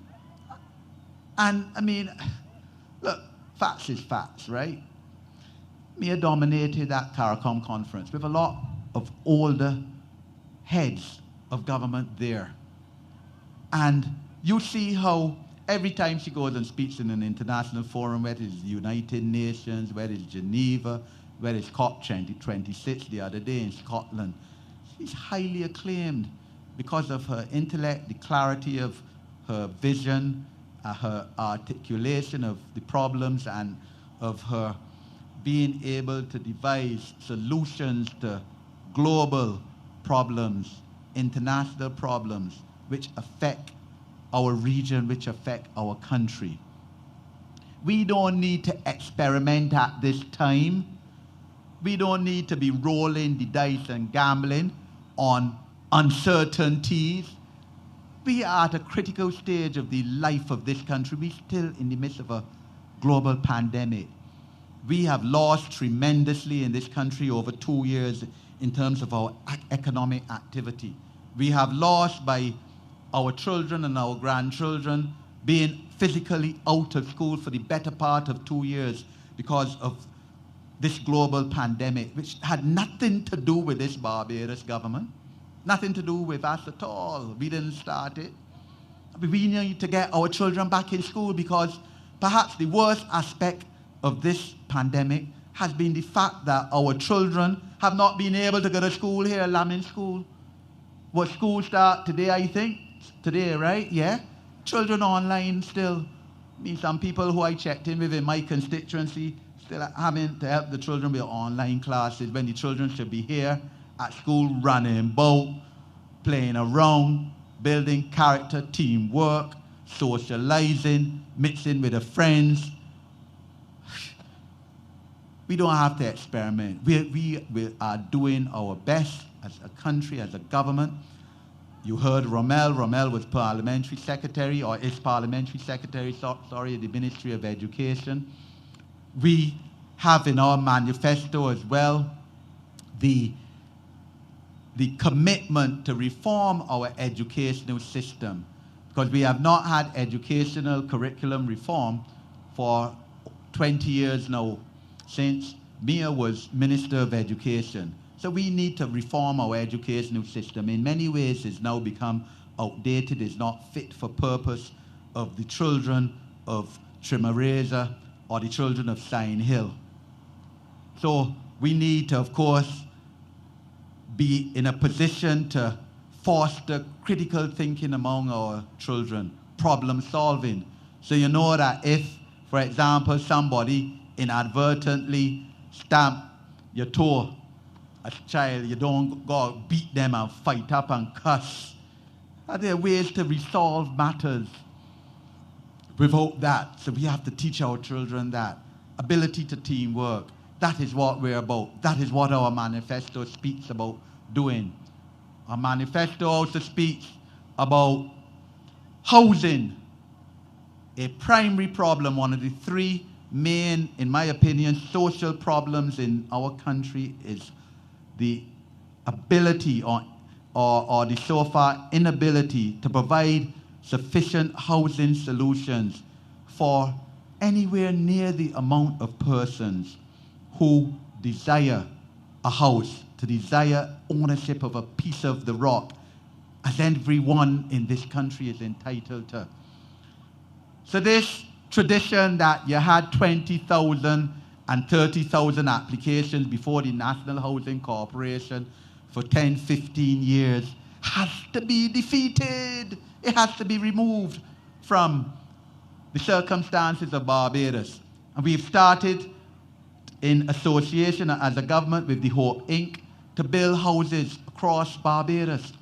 Houses in Lancaster, for instance, just outside my constituency, just across the border. And we have committed in our manifesto to provide 10,000 housing solutions to the people of Barbados. Lammings, of course, has a housing area. You all understand what I mean when I speak about this. That you know, this concept of 4 generations living in a house, we have to defeat that and tackle it and be able to solve that problem. Because it is only one set of people that live under those conditions, and we have to fight to improve your lives. So we're going to give you, as a first-time home owner, $3,000 in grant money. Grant, you know, not loan. You don't have to pay it back. That can go towards payment of your legal fees on acquisition of a housing solution, a house. Or it can go towards perhaps 3 months mortgage installment, your first 3 months payment of mortgage. It could go towards your deposit on the purchase price. That's what we're going to do, because we have to facilitate and intervene in this housing market as a government and as a people for your benefit, because ownership of property is wealth, and that's what we need in this country. We will, and Dale, of course, as Attorney General, has brought the Prevention of Corruption Act before Parliament. It is now the law of Barbados. It was proclaimed in September. And this is very important, because we were operating as a country, as a sovereign state, since 1966 under Prevention of Corruption Act that was 100 years old, passed in Barbados in 1929. And that is why we couldn't deal with the Democratic Labour Party ministers because they were content to have an act, a piece of legislation that first thing you had to lay a charge against an individual for corrupt practices within 6 months of the corrupt practice. No, they will tell you that it could take years to get evidence of corrupt practices, investigation, forensic investigation, etc. So by the time you find that, the 6 months gone a long time. And the fine was $24. So you had the former Prime Minister of Barbados telling you, the people of Barbados in 2016, that act was adequate. He found no problem with it. It was sufficient. That is why they didn't do anything about it. After promising you in 2008 that within 100 days they would have brought in anti-corruption legislation. But that doesn't surprise me. Because that same former Prime Minister, well, I wonder what planet he lived in, or he is living in, because he said that the period, the 10 years, 3 months, or whatever it was, between 2008 and 2018 were glorious days. The people certainly of Rotterdam know that they were not, because they were suffering tremendously. Just as the people in Bizet in St. Joseph, I know for a fact, were suffering tremendously. But that's the delusional thinking of the leadership of the Democratic Labour Party. That's part of it. And that's why they have not even found it fit to apologize to you, the people of Barbados, for what they did to you during that period. Their present leader said she's not apologizing. She don't see nothing wrong. She's no different, in other words, than the past leader. So to say that you voting for an opposition is to vote for a continuation of the suffering of the people of Barbados during those 10 years, during that lost decade. We reject that notion. We could have passed right now, we could have had integrity in public life legislation all like now. Because the same way that someone in Sugar Hill or someone in Ashton Hall could get hauled before the courts for stealing 2 tins of sardines from a supermarket because they're hungry. You get hauled before a court, you get a fine and you have a criminal record.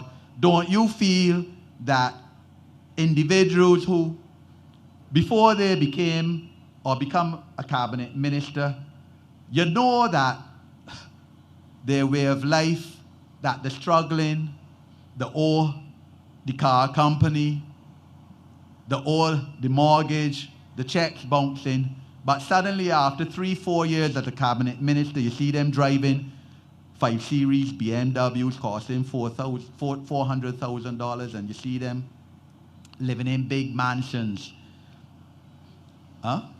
in some parts of the country. You don't feel that they should be brought before the courts too and dealt with? The same way, the same standards should apply. And we would have had integrity in public life legislation, but for opposition elements. Because Dale brought that act before Parliament in 2020. It passed through the elected Parliament. You, the people of Barbados, voted for 30 Barbados Labour Party candidates in May 2018 to be responsible for your welfare. And it passed through the 30 elected parliamentarians.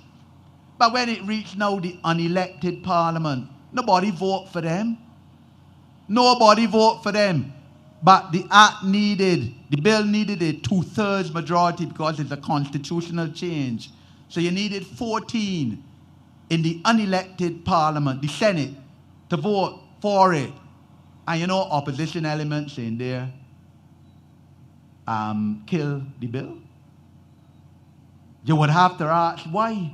So this notion about strong opposition, because you want strong opposition to hinder the development of Barbados now? to stop legislation, for instance, coming in force that can lock up corrupt politicians? I said, no, I know you don't want that. So we need on the 19th of January to go out in our numbers to vote in the constituency of St. Joseph for Dale Marshall to continue as your representative.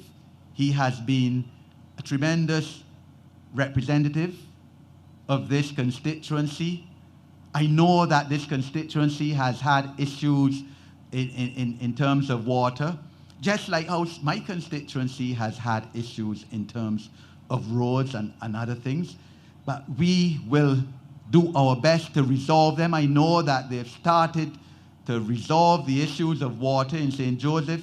It is not as bad now as it was a year ago for sure, because the Prime Minister of Barbados has said it has to be resolved. It has to be resolved. And you know, the last government ought to have been able to resolve it, because you would recall, I know we say that Barbadian memories are short, but in 2009, the Democratic Labour Party government raised water rates by 60%, and that was supposed, the additional increase was supposed to put in new mains out of some that were 100 years old and rusting. They would have put in new mains. Not one thing was done. Not one infrastructural development with water was done. And that is the reason why you all had these problems. We came into office with the problems there, and we're facing it and we're fixing it. But we need to continue our works, and we have come here tonight humbly in Lammings, St. Joseph. I have come here in the parish of my birth to ask you all to vote for Dale Marshall next week, Wednesday, and to ask the people of Barbados to vote for Barbados Labour Party candidates throughout the length and breadth of this country. Having been in St. Andrew already, as I said, my ancestral home as well, I now will be going to St. James North to ask for those tremendous constituents of mine to give me the opportunity to continue serving them again. I'm obliged to you. Nothing at all but the best for me. Me and more have the recipe. Safeguarding my destiny, serving the country loyally. Leader of the BLP is the best for me, the best for me. Me is the best, best, best, best for Barbados. Me is the best, best, best, best for Barbados. Barbados loves us, the whole world admires. Thank you, Brother Hinkson.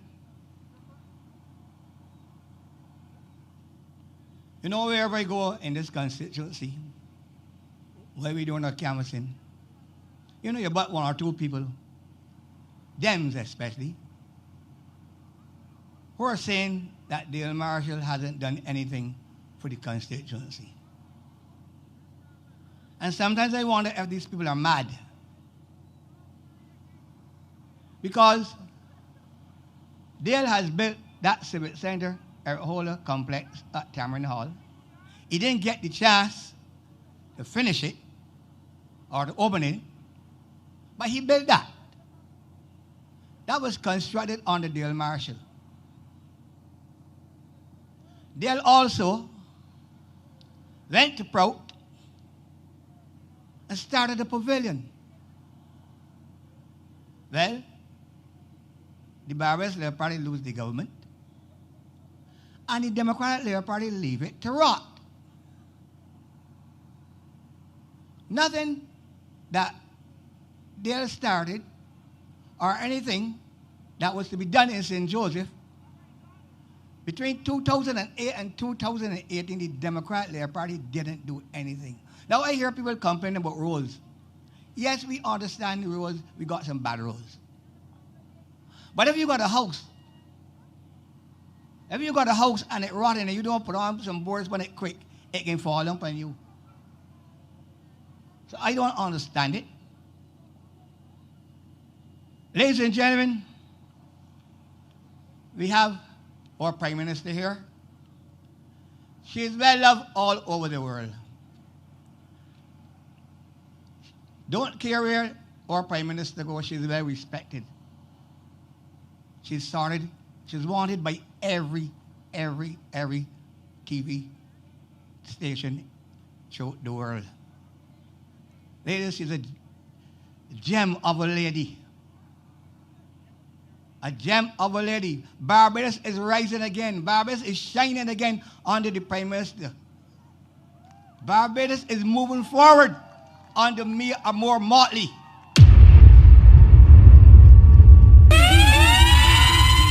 Years ago, I can remember hearing the Prime Minister of St. Kitts and Nevis saying, we do not look to Barbados for our leadership anymore. And that is when Frontex Stewart had the government. But today, this country is rising again. And Frontex Stewart have the guts to say that he have no shame, he have nothing to be ashamed of. Well, this Prime Minister have nothing to be ashamed of either. Ladies and gentlemen, everybody love our Prime Minister. Please put your hands together and welcome your Prime Minister, my Prime Minister, our Prime Minister, Mia Amor Motley. We safer with Mia. We safer with Mia. My sweet Barbados with greater. Bring me a Motley we safer. Try put them nights, don't we go wait till later. When I hear ma, hey. Right now she got vibes galore. We voting Mia Amor. She's the best PM for me. Mia and the BLP. Who best to lead this country? Vote Mia and Team BLP. Barbados Labour Party is the only choice for we on call. We want Mia for sure in this election. Mia is which I am so sorry that I did not come up here earlier to see this magnificent view. Good night, everyone. Good night to the residents of Lammings, and good night to all of the other people who have come here tonight. And good night to those who are hearing us through the internet. I came on stage with Dale Marshall because I have a confession to make.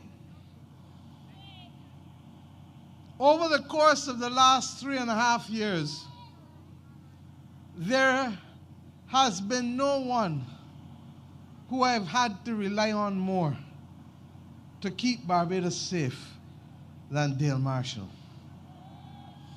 And I say so right from the outset because whether it was dealing with right sizing this economy and getting the debt restructured, or whether it was with respect to preparing for hurricanes,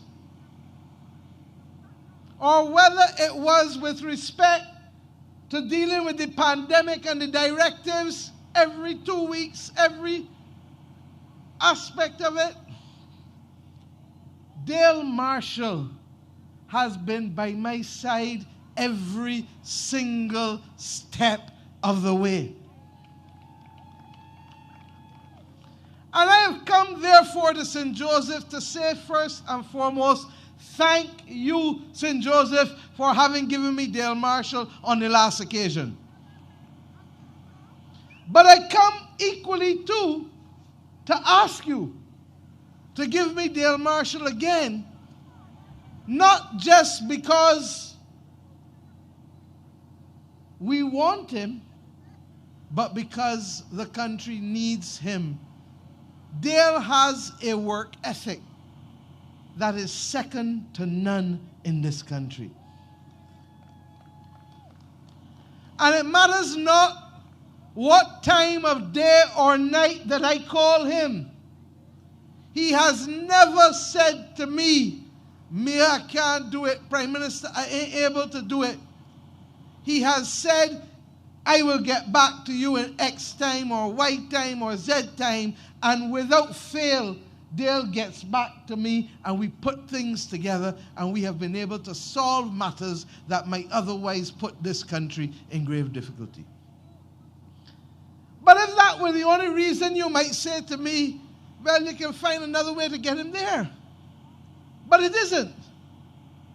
The greatest advocate for sustainable access to water in Barbados under my government has been Dale Marshall from day one. And I understood why. Because you, the good people of St. Joseph, have had to bear for too long, and for too many Christmases in particular, a lack of access to water. The indignity of having to go and collect it and hold it and worry about whether somebody knock it down or whether it's going to evaporate, when the water truck can come again, and all of those things that caused me to come down here when my good friend Boo Husbands, before he had died, worked with us December 31st, 2016, if you recall, Dale, moving through and being able to reach as many people as possible. Dale's insistent voice led to us being able as a government to require the Barbados Water Authority to put a solution in place at Vineyard that would then see the water coming up to Golden Ridge and then up across to St. Joseph.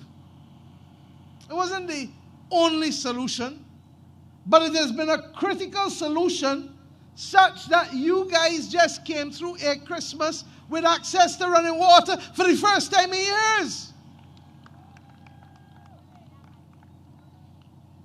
And while we appreciate that part of the water issues come from the climate crisis, part of it also came from an ability to have strategic leadership in order to do the things that are necessary. But that's only one part of the equation, because I think we have so deconstructed this whole thing that we almost know instinctively how and where the water is stored, how it is run, and what works. And therefore we learned that Western St. Joseph can be fueled and provided with water from Apes Hill.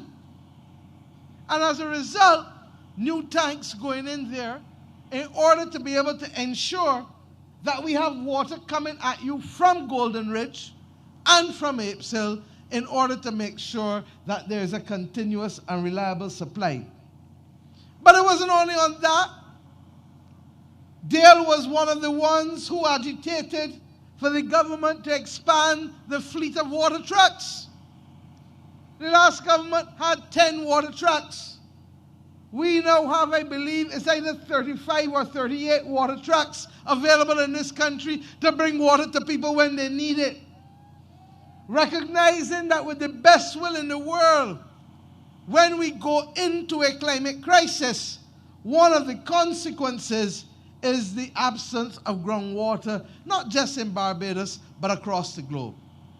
And that is why in our manifesto, and it has taken longer than I would have wanted to see it, but COVID offset us.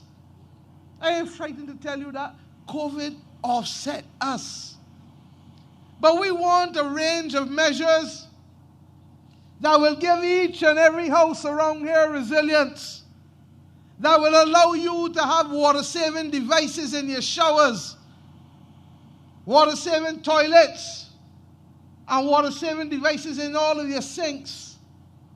We want that every house ultimately can have its own tank, because if we are going to build forward for the future, 10 and 20 years from now, then we need to make each and every household resilient in this country. So that we understood the pain and we understood the difficulties. But we have worked day by day by day by day to make that difference such that, as I said, last month you were able to see the difference by having access to the water. But it wasn't only in that. Look at the new St. Joseph Outpatients Clinic. Left to the Democratic Labour Party, who's still ain't ready yet, you would not have a spanking new facility. Ask yourself, Who was it that has been responsible for bringing services to St. Joseph? You heard the chairman. Blackie? Where? You spoke just now about Tamarind Hall, the Eric Holder complex. That is Dale Marshall's work. That it did not finish in time for him to open up was regrettable. But it does not change the fact that when it comes to services, Dale was responsible for it. And look at this, look at this, look at this. Not a piece of noise going down the hill. Not a piece of noise going down the hill.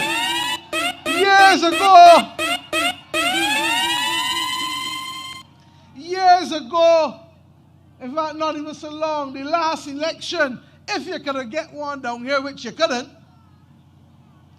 you would have heard the noise going through, and I would have had to stop and pay respects and let the bus come through, come through, come through, come through, come through. Look, a whole bus gone through, and I ain't even had to say nothing. Not a piece of noise. And why? Because Barbados now has the largest fleet of electric buses anywhere in the Caribbean. In CARICOM. And we have done all of this while in an IMF program. And why do these things matter? You don't need to be reminded of them only one by one by one. But there were times when many of you as parents would worry and hold your heart in your hand because your child didn't get home from school yet until dark because the bus ain't coming regular. There were times when you would wonder if they would be safe. Dale would come to cabinet and reflect the concerns of his constituents, particularly with respect. Look at it getting back up the hill. Oh, Lord.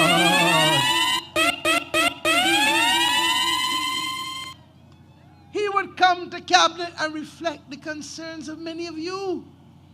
So that when we had to make a decision to spend the money to get the buses, it was the easiest decision we could make. I could talk to you about the hotel workers on the West Coast who couldn't get home without the buses at night. I could talk to you about the students as I just did.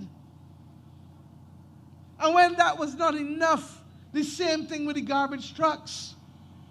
These things matter because this is a government that says, if we tell you we will do X, we will do it. If we care enough and we say we are going to do Y, we will do it. So that when Dale came to me and talked about the roads in this parish, as we address equally the roads across the Scotland district, we knew what our duty is. The Scotland district is 1/7 of Barbados. There are roads in this constituency that were not fixed since independence. There are bridges in this constituency ignored by the last government. And we have said that we are going to do it because we believe that you must bring services to the people and not bring the people to the services. That is why the St. Joseph Outpatients Clinic had to be done, along with the one in St. Andrew, in the middle of an IMF program. You understand what I'm telling you? That this government put your interest in St. Joseph ahead. You have work being done. I just saw Dwight Sutherland turn up. And his ministry has been responsible for building out what will be one of the most modern and magnificent community facilities, encouraging both entrepreneurship and recreation at the top of Bashaba there. I cannot wait, Dale, for it to be finished and to open up. I confess that this part of the country is one of my favorite parts. And I confess that for many Barbadians, Bathsheba is that place that holds a special place in our hearts. And therefore, for us to have come here and to recognize that you too are people, and you too deserve some of the best community facilities that this island can have, is because the Barbados Labour Party cares, and Dale Marshall cares enough to command the resources of the taxpayers to put facilities in place that will not only benefit tourists, but will benefit Bajans, and particularly the people of St. Joseph. My friends, we are about as well to start a road program that you have heard me speak about for the Scotland District. We will spend $230 million in the next 3 or so years in the building of roads across the Scotland District. No government since independence has put the needs of the people of the Scotland District as high on its list to fix roads that continue to be the nearest thing to an experience in Disneyland, up and down and up and down and up and down. But your shock's getting destroyed. And you can't drive fast anyhow on it because you're literally trying to make sure that you can stay on the road without literally going in some craters.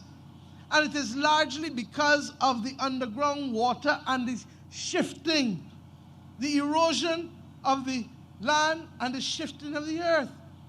And therefore, building roads down here, as you know, is not as simple as just building a substructure and paving, etc.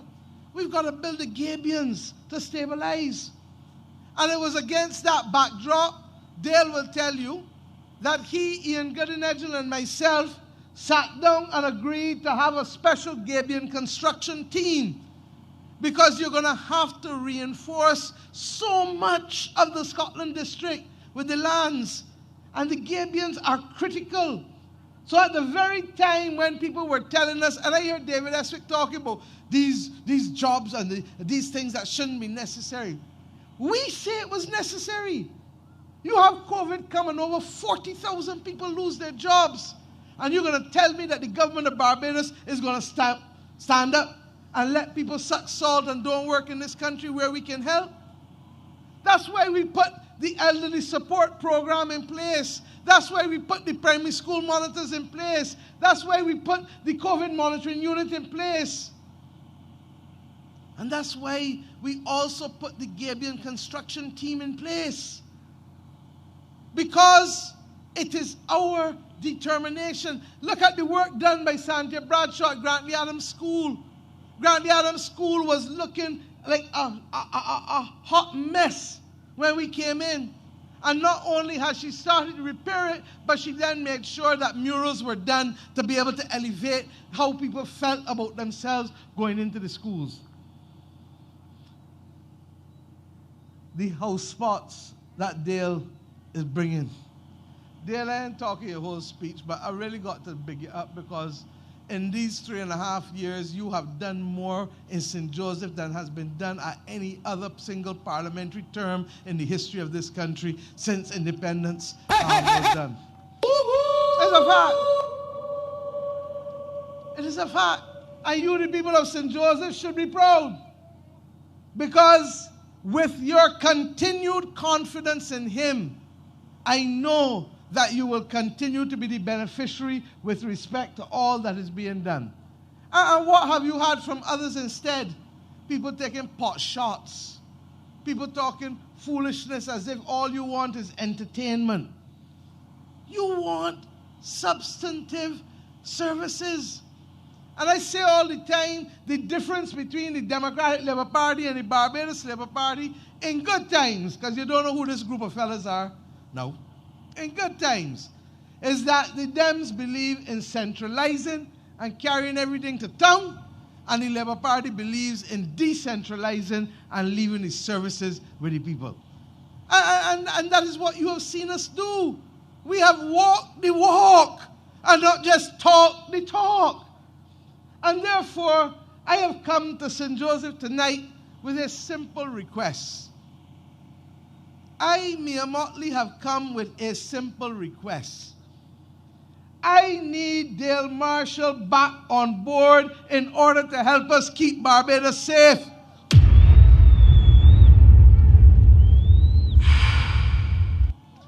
The Barbados Labour Party needs Dale Marshall back on board to keep Barbados safe.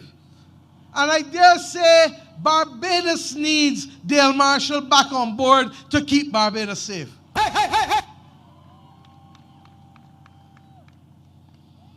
We believe that it is time to take fresh guard because the country must settle.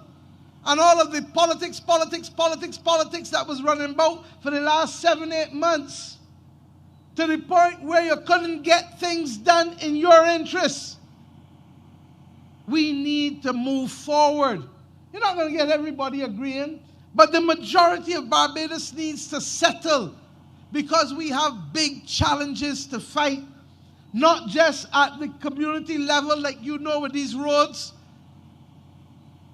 but also at the national level. How many of you can believe that our workforce is going to be smaller in 12 years' time, 13 years, than it is today? And you know what that means, Skipper? That those of us who have to draw pension 15 and 20 years from now will be at risk because you will not have enough people paying in the pension, the contributions, to keep the fund as stable as you would like it. How many of us understand that the reason why we're facing these freak storms and the hurricane has to do with climate change and the warming of the climate? There is no news channel, no newspaper, no magazine, no nothing that you can open today without hearing about climate change and climate crisis.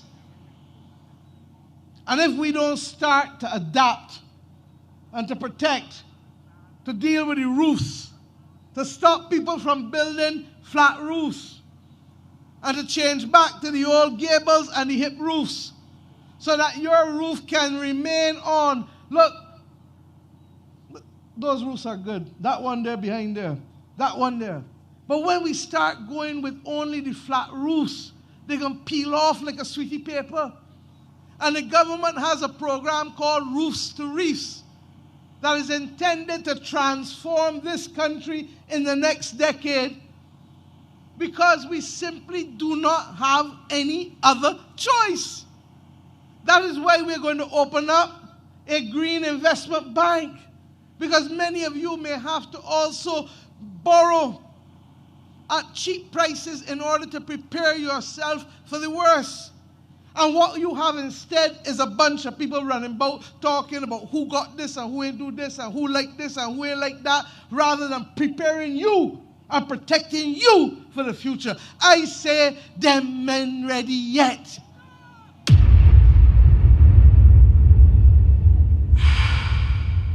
But I've also come, as I did last night, to talk to our family, to the Labour Party supporters. Not everybody can get help at the same time. And one of the things that is a consequence of coming early instead of running the full 5 years is that some of you may feel that I was to get something, or I wanted something, or I want to do something. I hear you, and we get it. But the reality is that if we don't stay the course, we are not going to be able to see or get anything, because you already know what the last government did. Don't mind Frondell Stewart talking of, you imagine a man talk and tell you that 2008 to 2018 was 10 glorious years? Glorious for who? Not for the public servants who couldn't get a pay increase. Not for the people who had to deal with sewage on the street. Not for those of you who used to cry and be worried sick as to what time your child coming home at night because they ain't got the buses. Not for those of you who used to have to go and burn garbage where you couldn't get the garbage collect. Not for you who couldn't get no water, nor no hope of water coming soon. We get it. But like in everything else in life, COVID happened. And we didn't plan for COVID. We have been a government more under COVID, 23 months, than without COVID, 19 months. Study ahead. And it therefore meant that anything you were doing was immediately put on slow motion because of the restrictions that were necessary with COVID. The entire world did not know how to deal with COVID. The United States bungled. China bungled. All of us had to feel our way like how a person walking in the dark would have to feel, until we got more and more of the science that gave us some level of direction and what could help carry us out of these difficulties. My friends, straight talk. The choice is yours. Straight talk. And in life, sometimes,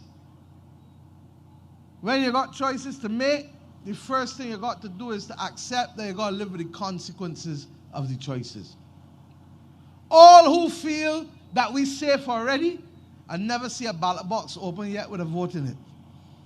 Not one. And therefore, unless you go and put that vote in that ballot box, you could end up with anybody as your government next Wednesday night. Straight talk. You might think that, oh, I want pork, but take care of the pork in touch. Take care of it in touch. And that is why Grantley Adams, who you gave us, you, the people of St. Joseph, gave Barbados and the Caribbean the only Prime Minister ever of the West Indies Federation. You understand how special you are in St. Joseph? Do you understand that in the Caribbean, the few people who live in this parish gave the entire Caribbean its only ever Prime Minister, and gave Barbados the man that gave each and every one of us the right to vote? In 1951, the law was passed in 1950, and without that right to vote, you think we could have become independent? You think we could become a republic? None of them things would have been possible.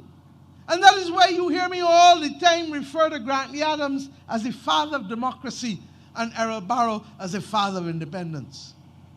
I say to you tonight, the hour is getting nearer and nearer. Your choice will be made 1 week from tomorrow. Those who are policemen, those who are foreign service officers, those who are working will actually go to the poll in the morning. In the morning. And I ask us to recognize that this will come to be regarded, in my view, as the most important election since independence for determining the future of this country. We have no room for error. We have come through the hornpipe. We as a government fixed what the Dems left us. But COVID has knocked down the entire world, not just Barbados. And if we are not careful, and if we play fast and loose, we will not be in a position to be able to keep this country safe. Whatever your decision shall be, we shall accept it. Because we, in the tradition of Grantley Herbert Adams, are children of democracy. We believe in the institution of democracy. But I ask you to recognize that you, like an artist, that you, like a sculptor, you have the ability to shape this nation's future. Not just next Wednesday with the X, but between now and next Wednesday, in persuading as many of your family and colleagues and neighbors that what is needed more than even just a victory is a comprehensive mandate to put Barbados right so that we can face the difficult challenges coming 10 years from now. And in so doing, then we must ask ourselves, who else but Dale Marshall can give that country, this country, your country, the mandate to correct the wrong things? And if you, like me, accept that he and the Barbados Labour Party can do it, have done it, will do it again, then I ask you to go out early on January 19th and to vote for Dale Marshall and the Barbados Labour Party. For those who tell me, Mia, we want you to lead and we want you to be the PM, the only way it can happen is by you giving Dale Marshall the vote next Wednesday, January 19th. And if you had any doubts again, don't. Because them rests ain't ready yet. And if you happen to be a little vexed or a little anxious about what you ain't get, remember the consequences of that may well be a government that you do not want and will not work for you. So the people of St. Joseph tonight, thank you. But next Wednesday, let me and the rest of the world hear that the mandate necessary for Dale Marshall to continue as an anchor in this government has been given to him by you, the people of St. Joseph. Recognizing that he has not taken it for granted, but that in every instance he has come to work to make sure that your lives get better. And that I haven't even talked about the housing that he has coming. I haven't even talked about the additional reservoir that he has coming, because I am conscious that he needs to come and tell you those things. But what I have told you is about the credibility of the man to do what he says he will do and to make things happen, even as he is the country's chief legal advisor and keeping us safe from all of the difficult circumstances that we face as a nation. So my friends, run the track, remind them, as Lil Rick said, them rest ain't ready yet.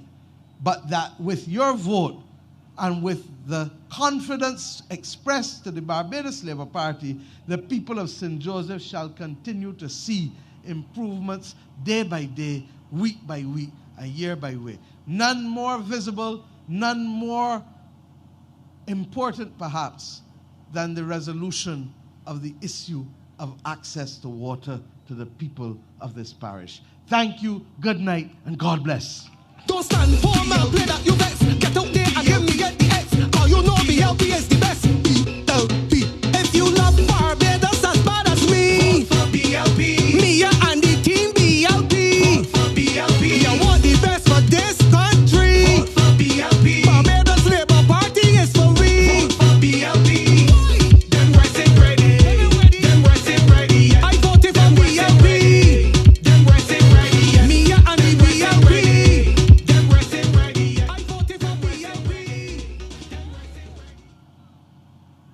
Thank you, Madam Prime Minister.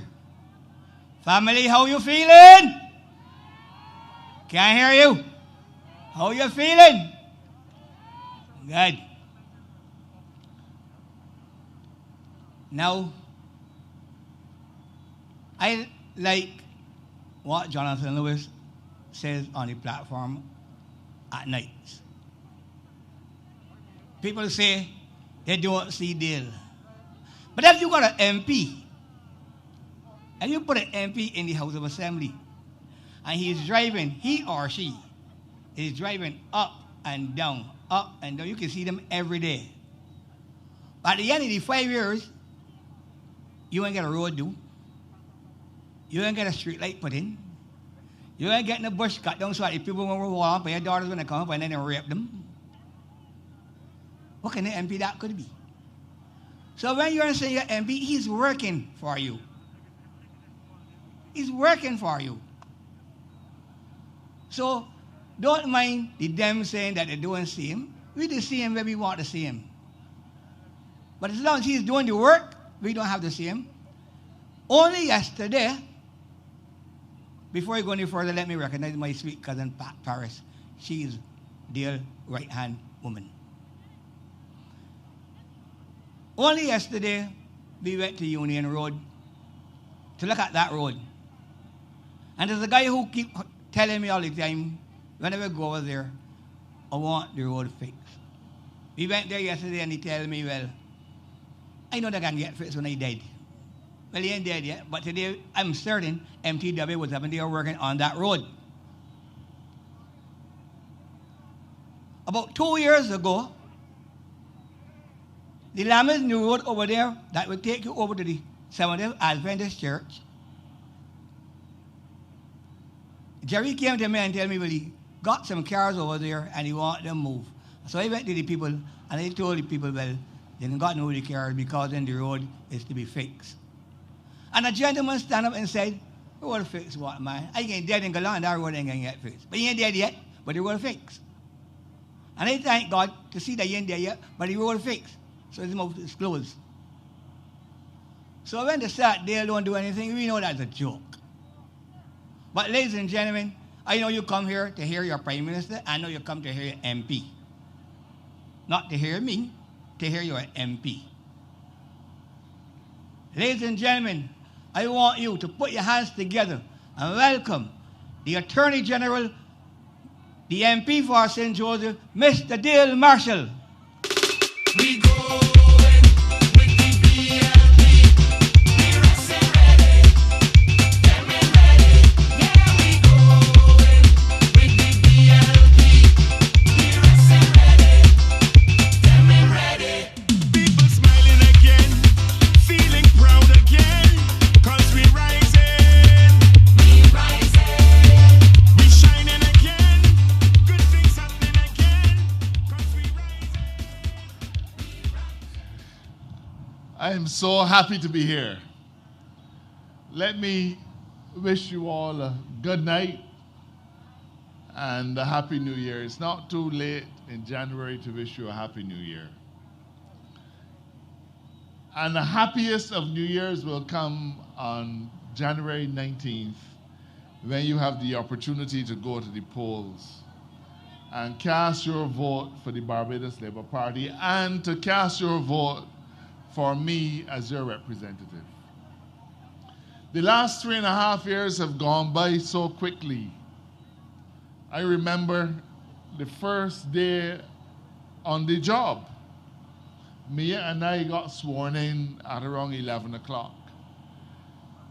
And because the votes didn't finish count until around 4, I was hoping to go back home and sleep. And Mia said, no, Dale, we're going to Government House because we got work to do.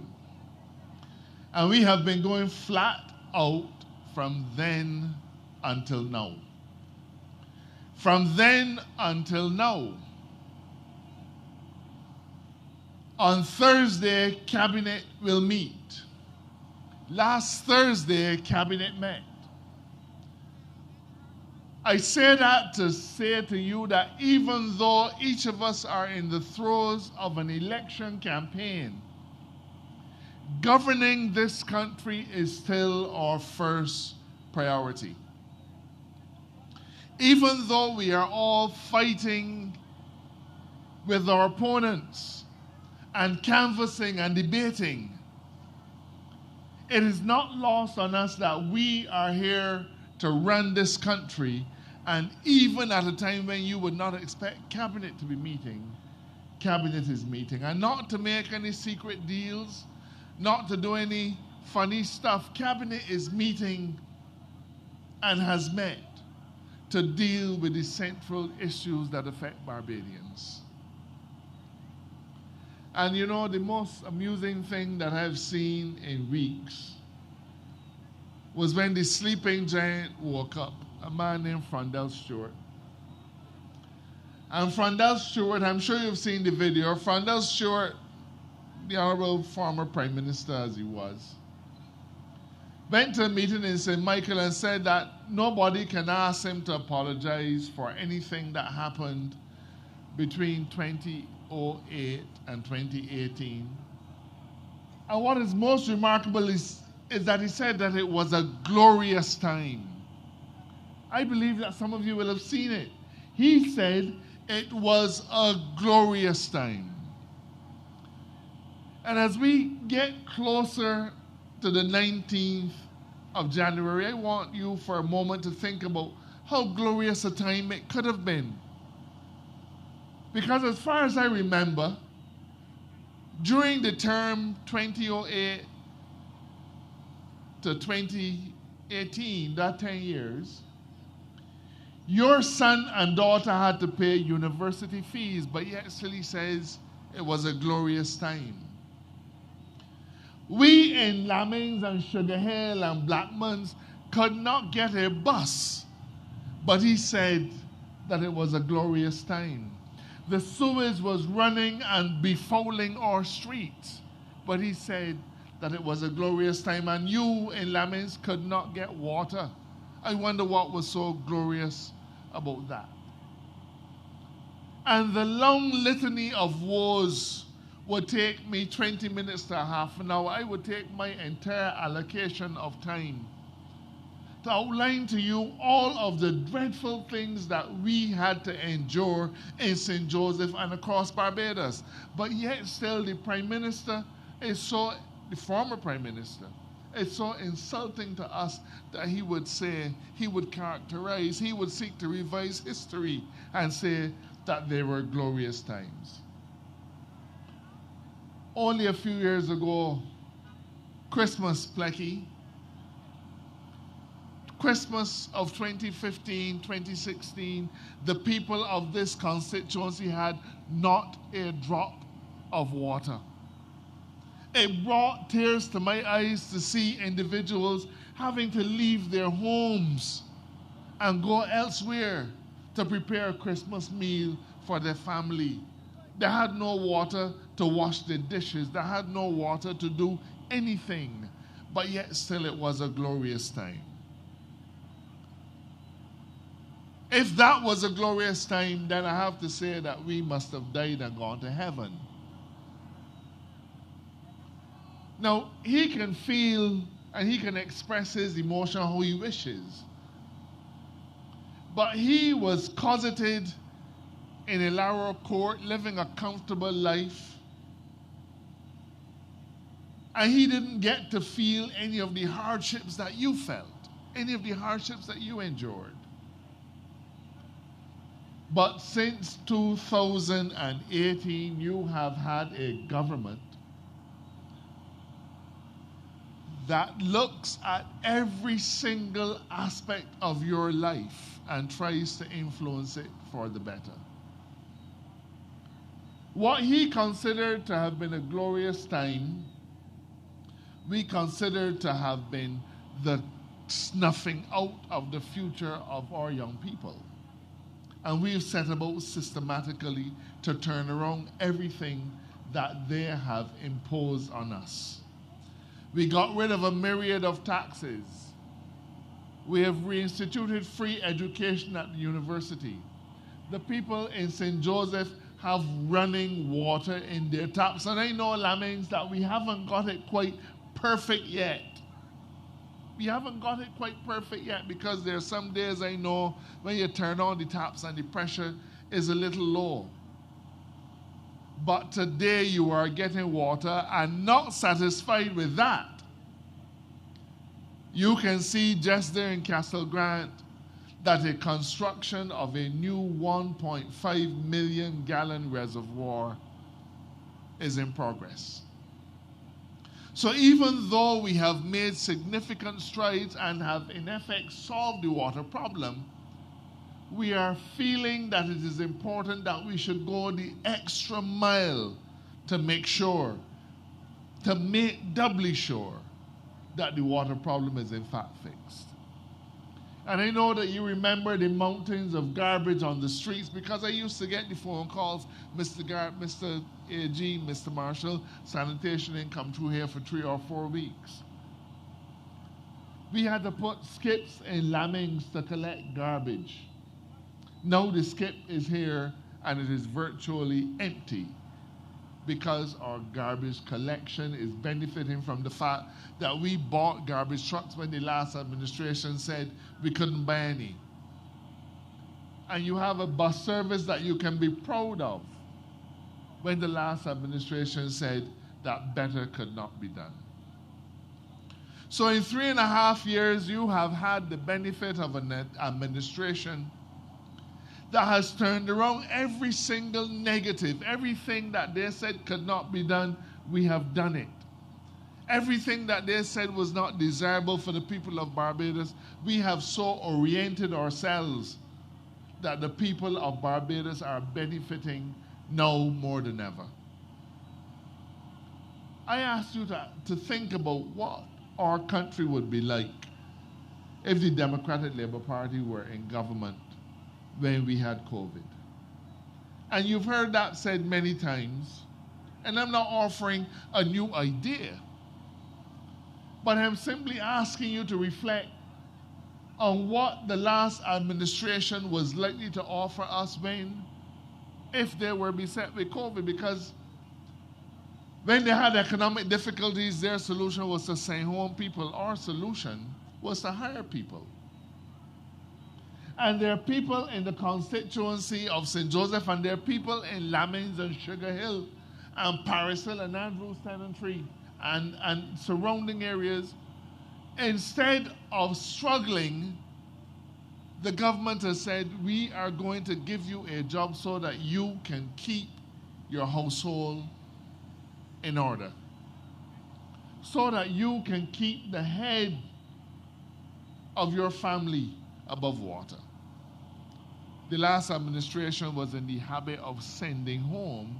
We have determined that it is important to hire, to maintain jobs, to keep Barbados working and to keep Barbadians working. The Prime Minister said that 40,000 people lost their jobs as a result of COVID, and we couldn't rehire 40,000.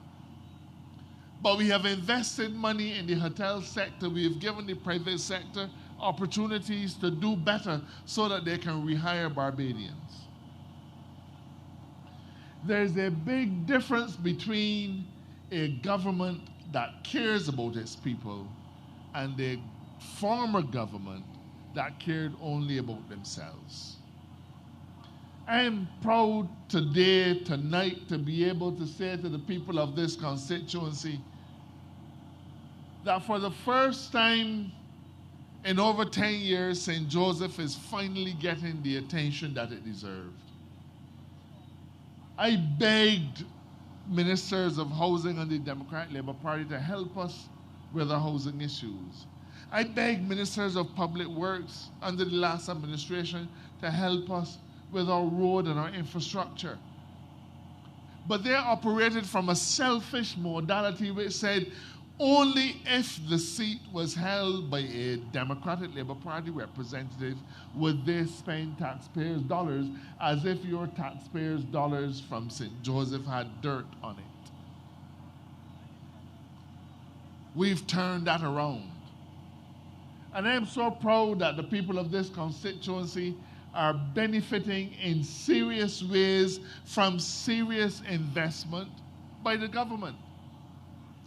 If you go down Coconut Grove, if you go down Fruitful Hill, if you go down Lower Parks, Ridge Road, the Crescent, even in recent times, Union Road, Lane Bridge. And yes, there are still things to be done. It broke my heart today to see the reference to Airy Hill Bottom in the paper. It broke my heart. But it is not because we do not care. Airy Hill Bottom is the next in line when the Gabion workers leave Coconut Grove. The fact of the matter is that no matter how much we like it, or no matter how much we hate it, government must proceed in an orderly fashion. We can't do everything for everyone at the same time. This constituency has 24,000 people living in it, and of that, about 7,800 our voters. And everybody wants the attention of the government. And everybody is going to get the attention of the government. But an election has been called early, and therefore there are things that are programmed to happen a little later, but they haven't happened yet. But the fact that it has not yet happened does not mean that it was not going to be attended to. Because from the time we came back to government, I had meetings with the Ministry of Public Works, and you would not know that they've already received the permission of the plantation to widen that junction, widen that corner. But the fact is that there's significant gabion works happening in Coconut Grove, millions of dollars likely in gabion works happening in Coconut Grove. And what is required in Erie Hill Bottom requires the work and the gabions of that same crew. And the Ministry of Public Works has said as soon as they're finished with Coconut Grove, they're going to come to Erie Hill Bottom. Now, I want you to accept that as a solemn promise from me. Accept it as a solemn promise from me, because all of the things that the Barbados Labour Party has promised this constituency, it is in the process of delivering. We promised you that we would solve the water problem, and we have effectively done so.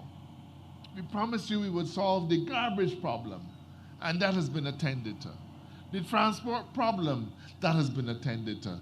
The clinic at Horsell that the Democratic Labour Party had decided would be closed. Me and Jeffrey Bostic did a tour of that facility, and we said, no, can't happen. And now the people of St. Joseph have what is a brand new clinic at their disposal. And a clinic that, while it opens only 3 days a week now, it is intended that our clinic will open 5 days a week to provide the full range of medical services that are available in other clinics. But our only challenge is COVID. Our only challenge is COVID. And the Prime Minister mentioned what is happening in Bathsheba, the most amazing facility anywhere in Barbados. And I see my friend Dwight Sutherland here, and I want to thank Dwight for sharing my vision. Because we demolished the old community center that had been sitting there empty for 10 years, full of nothing but termites. And I said to Dwight, our young people have changed. Our young people are not into youth groups anymore. That is a vision of the past. Our young people want different opportunities. Let us put something that is visionary and forward-thinking at Beach Mountain, St. Joseph. And Dwight said to me, Dale, I will help you and I will find the money. And we are spending $2.7 million on an amazing facility. And for those of you who've had the opportunity to see our Facebook page and our Instagram page, you will see what it is going to be like. You know, I was first elected to represent this constituency in 2003. And between the period 2003 and 2008, we got a lot done. But then for 10 years, we were in the wilderness. St. Andrew got nothing done. St. Thomas got nothing done. St. Peter got nothing done. St. Joseph got nothing done. Because we did not matter to the last administration. We do not operate in that modality. We don't think that way. We have always said that every Bajan will be a winner and that no Barbadian will be left behind. We do not care if you are a B or a D. Whatever is available to the people of this country must be available to the people of this country equally and without regard to political affiliation. I want you to think about that. Because the people of Barbados have benefited tremendously from an administration that did not ask the question who you voted for when we were giving out hampers. We did not ask the question whether you supported us or not. We felt that in the midst of COVID, every single Barbadian household had to benefit from the helping hand of the government. And every Barbadian household had the opportunity to receive a hamper. Some didn't need it. And I'm so happy that many of you would have decided, I don't need it, I'm going to share it with somebody who needs it more. Because that is how we see things. That is how we treat people. Every opportunity that is found to benefit our people has been found in the last 3.5 years in the midst of a COVID pandemic. Hasn't been easy. We have worked night and day. I jokingly say that when we won the government in 2018, I had a lot more black hair. The Prime Minister's hair was jet black. And now you are seeing some people who in 3.5 years have gone almost totally gray, not because it's any fashion item, but because we have worked 24 hours a day, hard, dealing with the issues of government. And this constituency is perhaps one of the hardest to deal with because it is made up of a lot of villages. I always tell people, when we do something in Lammings, the people in Clearberry don't know about it. The people in Hackleton's Cliff don't have an idea. Fisher Pond don't even know. And then, of course, there's Cane Garden in St. Andrew, and other parts of St. Thomas, parts of St. George, parts of St. John. But we've not let our geography limit our vision. Every single part of this constituency has been touched. But the last administration that felt that St. Joseph was to be relegated to the back of the line want now to come to you and say, it is about you. We want you to elect us again.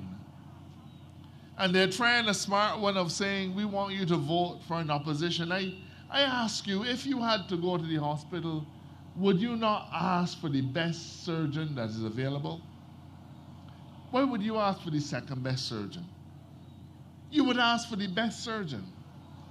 And when you go to the polls on the 19th of January, why should you not be asking for the best government?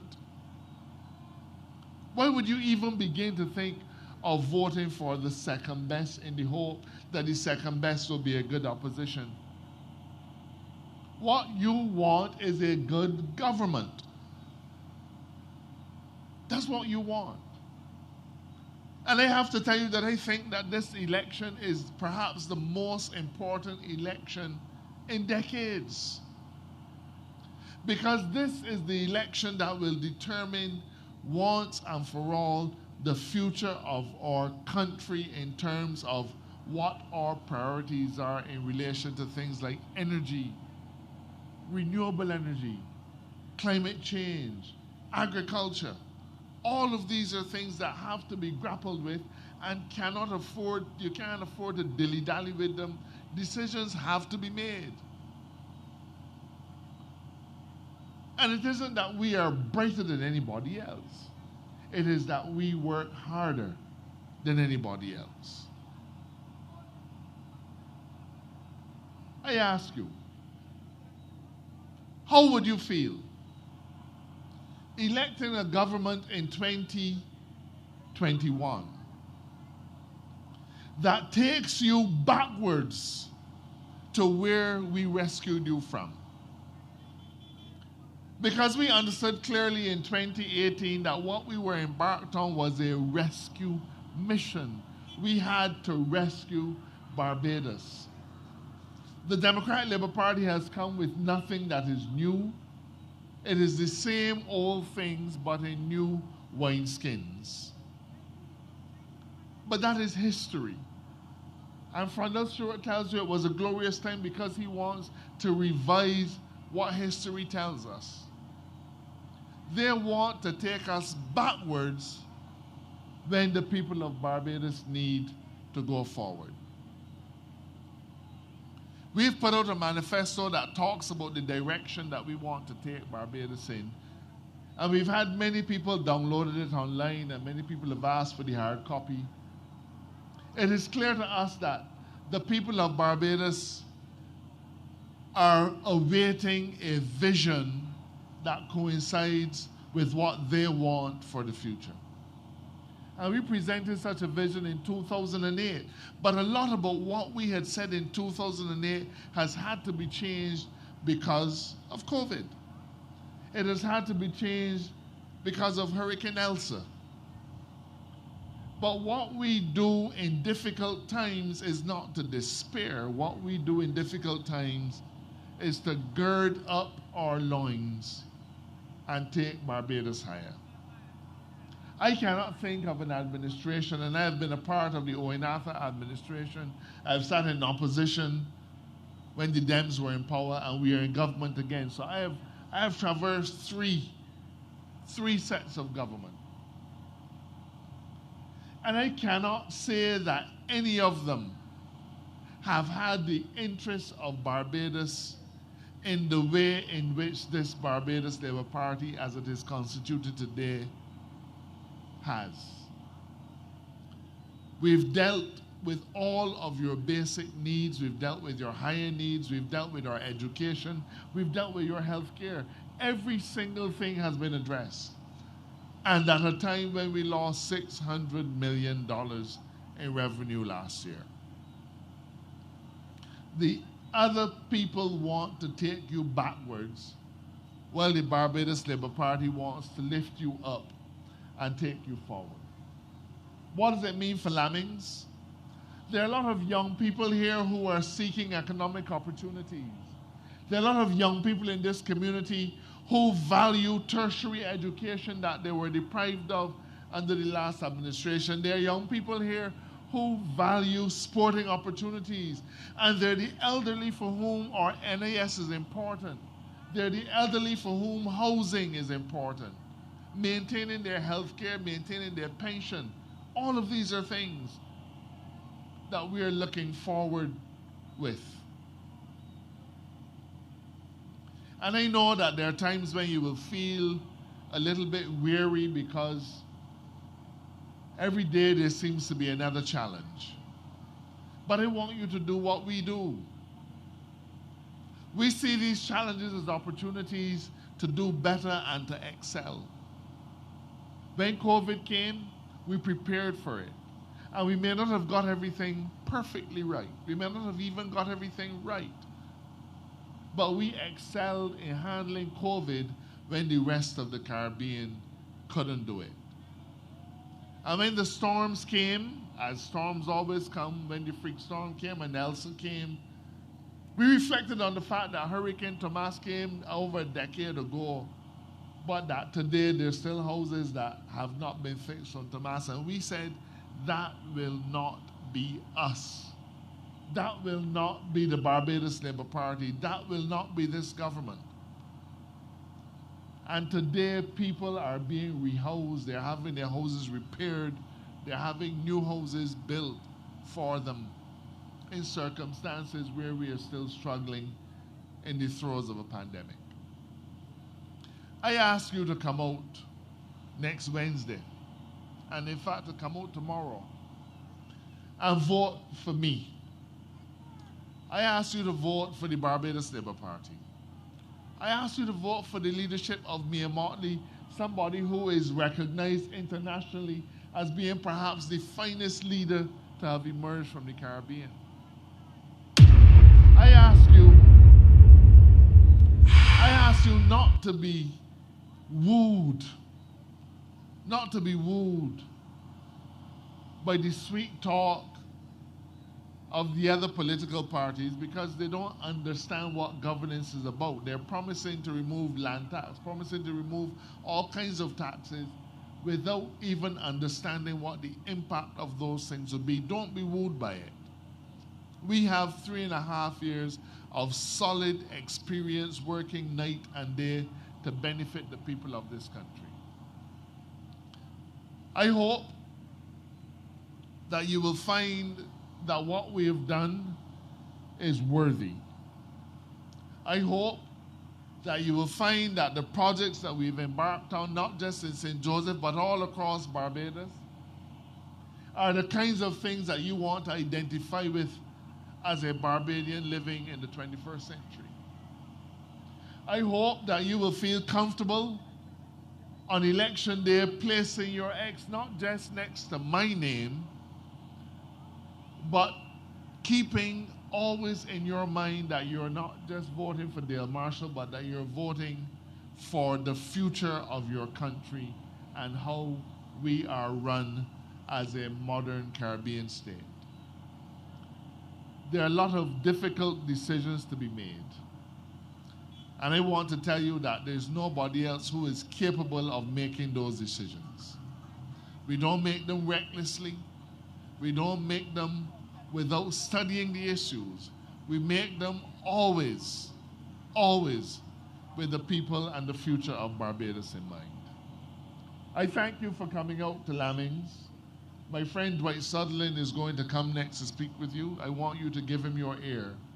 And if by chance you've come with him from St. George South, I want you to give him your support in that constituency. And any visitors who are here, and for those of you who are listening to us, I want you to vote for the Barbados Labour Party because we are safer with the Barbados Labour Party. When we said 3.5 years ago, give us the vote and watch us, you've watched us. And you've seen what we're capable of doing even in the roughest of seas. Give us that vote again. Good night and God bless you. We going with the BLP. We resting ready. Them we ready. Yeah, we going with the BLP. We resting ready. Them we ready. People smiling again, feeling proud again. 'Cause we rising. We rising. We shining again. Good things happening again. 'Cause we rising. So we must stand together, side by side with each other, on the right path where we want to be, for the sake of this sweet country. 'Cause we safe with the BLP, and we are one. Ladies and gentlemen, that is your representative, Mr. Dale Marshall. Give him a round of applause, please. Could you imagine we in COVID under a Democratic Labour Party? You know, Fucky would be a millionaire today. Fucky would be a millionaire because all of you would be dead. Maybe he too.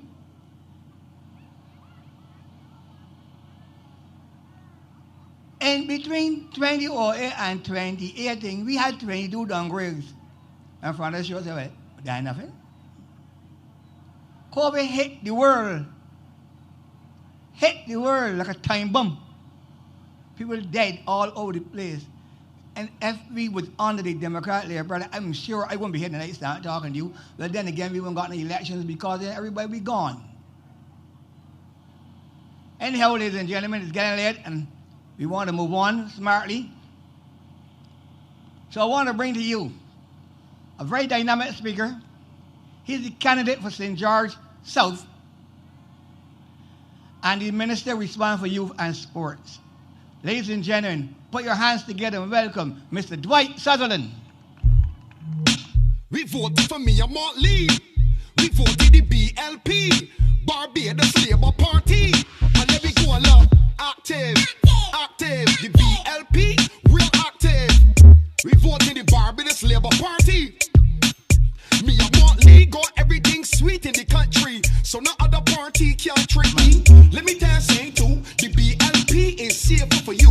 We are talking that Verla does do. I won't hear nothing from she and that crew. The BLP is the party for DJ, good night, the people of Lammings. Good night, my friends from St. Joseph. But Mr. DJ, there's a song that you have to play. My people ain't happy. My song by Biggie Irie. Find it and play it.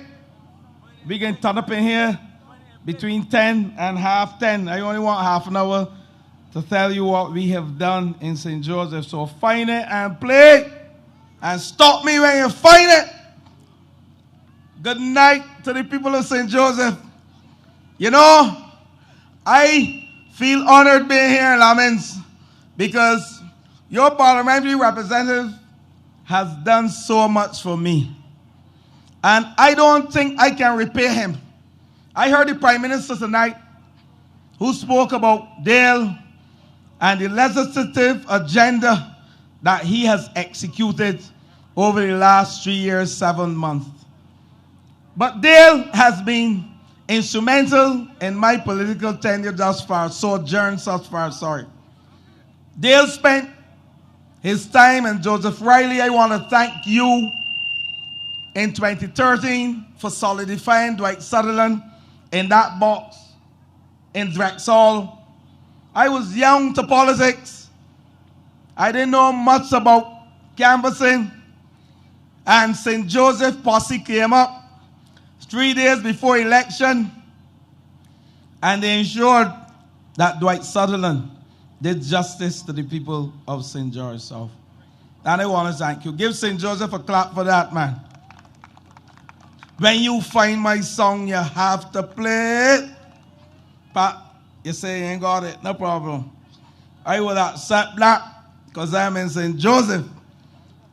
At the end of the day, though, you know, we come to political life and we have agendas. But my agenda and the Labour Party's agenda is about the people of this country and about the people of St. Joseph. And Dale Marshall, I am not going to repeat the Prime Minister's words and the sentiments she echoed. Amigo, man. Raise your hand, amigo. That's my friend, amigo. Raise your hand. We call each other amigo. He calls a lot of people amigo. But I've spent a lot of time with Dale, talking with Dale mentoring me, teaching me the ins and outs, because I can be a bit, you know, rough at times, and I like to confront issues as a Taurus man, 25th of April, so I'm a bull. So I like to take on issues. And Dale has a temperament that I don't think any other parliamentarian has. He's calm, he's composed, and you can say whatever you like about Dale, and Dale maintains his composure. And that's an asset to politics. And that's an asset in dealing with rows. I don't want to mention the opponent too much tonight. But at the end of the day, I want you to judge Dale Marshall not by how much times you see Dale Marshall, but I want you to judge Dale Marshall on what Dale Marshall has done for the people of St. Joseph. And that's why I'm here tonight. And I serve in 2 ministries. And Dale Marshall made me so miserable in both of them. On behalf of the people of St. Joseph, sometimes I see the phone ringing and I don't want to answer him. Trust me, and answer him. Because he made me miserable on your behalf, the people of St. Joseph. And the Prime Minister can tell you that his tenure thus far, not only the 3 years, 7 months that he served as Attorney General, but before that, he has worked in your interest. In opposition, he led the march to Barbados Water Authority when you were having challenges with water. And I think Bajans have a short memory, not St. George's people, nor St. George South people, but some have a short memory.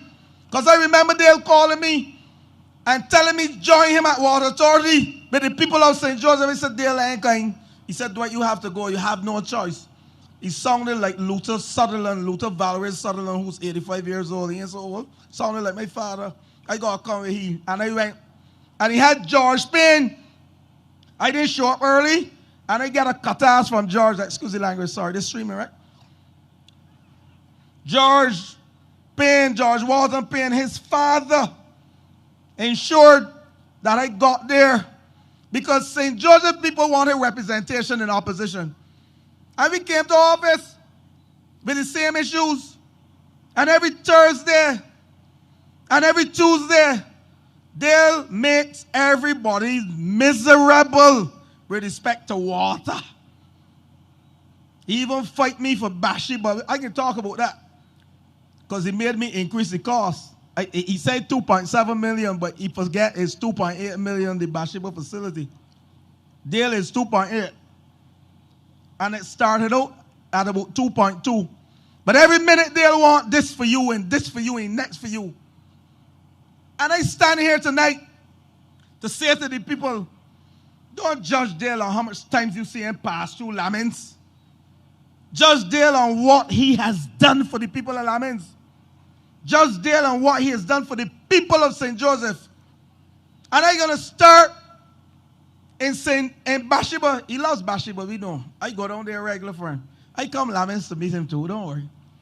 But we go to Bathsheba. That facility that is being constructed on behalf of the residents of St. Joseph. The most modern day community center, state of the art.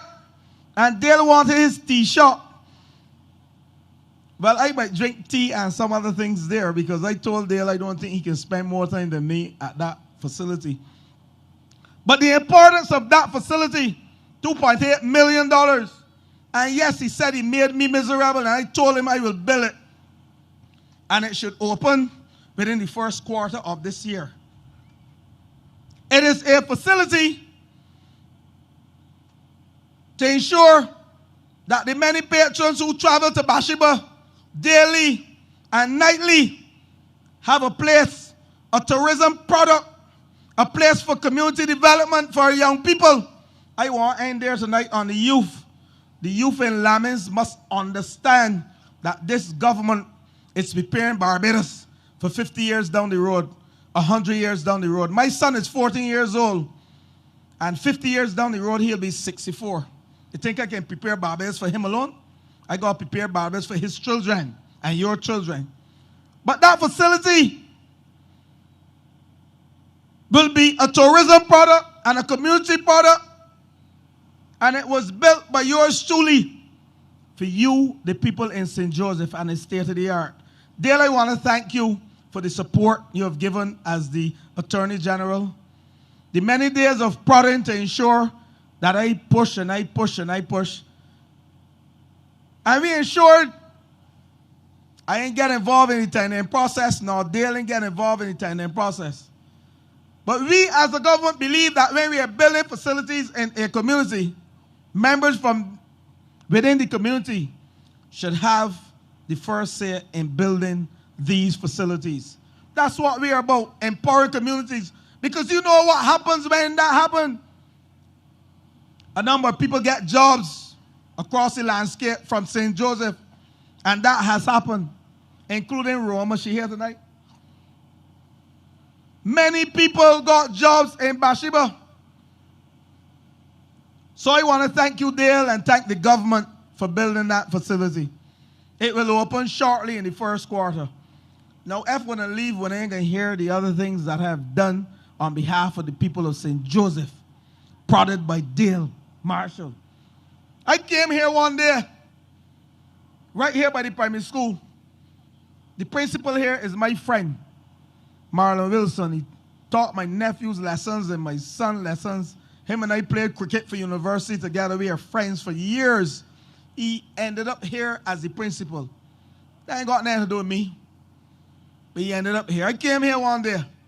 Dale told me to visit a facility in Lammings where to play cricket.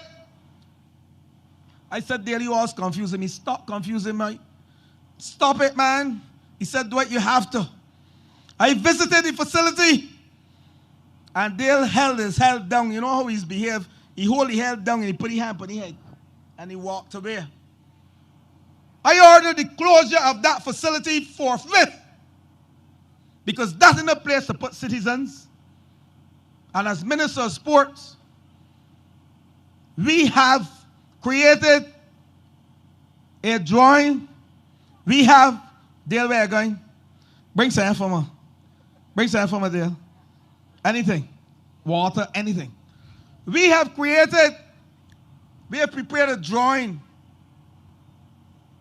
to rebuild the Lammings Sporting Facility. I've asked Dale to find some names to put on it. It is closed now. And it ain't reopening until we build the facility. And the good news to the people of Bathsheba and Lammings, this facility will be constructed this year under the Barbados Labour Party. I want to say to you, development is coming to St. Joseph. But I ain't stopped there. You know, we're opening the Glebe Resource, not the Glebe Resource Center. I love resource centers. I can get there shortly. We're opening the Glebe Sporting Complex on Saturday. Now, Dale, St. Joseph and St. George South, St. George North, sorry, they have something in common. The last administration, between 2008 and 2018, and 2017 actually, when they lost the government at Prout in St. Thomas, which is part of St. Joseph, and St. George Parish Church, which is part of St. George North. We, as a Labour Party, prior to 2008, started 2 sporting facilities, one in Prout and one in St. George North. The Dames came to power in 2008, and they abandoned the works at both facilities. Yes. When you go to Prout, you can, on Prout pasture, not a big pasture, but it's enough to encourage the young people to engage in any sporting discipline. And I will speak to that shortly as well. They abandoned the facility at Prout, and they abandoned the facility at St. George Church, George Park facility. We came to office. The 2 phone calls that I got when I became Minister of Sport in 2020 was from Glenn Clark and Dale Marshall. And they were asking me the same thing. One said to me, he want the facility finished at George Park. And the next one said, he wants the facility finished at Prout. And as I stand here tonight, on Saturday, I don't remember the date, but Saturday, 4 days from today or whatever, we will be opening the George Braffett and the St. Clair Hall Sporting Complex at George Park. As I speak to you tonight, plans are in place, so Tony Moore will be happy. And as I speak to you tonight, plans are in place to begin work at Prout facility on behalf of Dale Marshall and you, the people of St. Joseph, not St. George. I love my people, so you know I can defer to St. George. Because Prout needs a playing facility, and Dale recognized that, and the Labour Party recognized that under the last administration, and we started the project, and we have a solid foundation there. We might have to push it down. As an engineer, I'm saying to you, we have to push down the foundation and start over because of the derelict nature and the dilapidation nature of what is there. But we ain't stopped there. This government, within the last year, engaged in a project of sporting facilities upgrade, because we believe that as a result of COVID and prior to COVID, our young people, when they come home from work, they need a place to play, a place of recreation. And we engaged in a project to provide lights at 37 facilities across this country. 37 facilities. And Prout is one. Grantley Adams is one. So you have 2 in St. Joseph. At a cost of $5 million, we intend to put lights across playing fields. You know, St. George must have its fair share.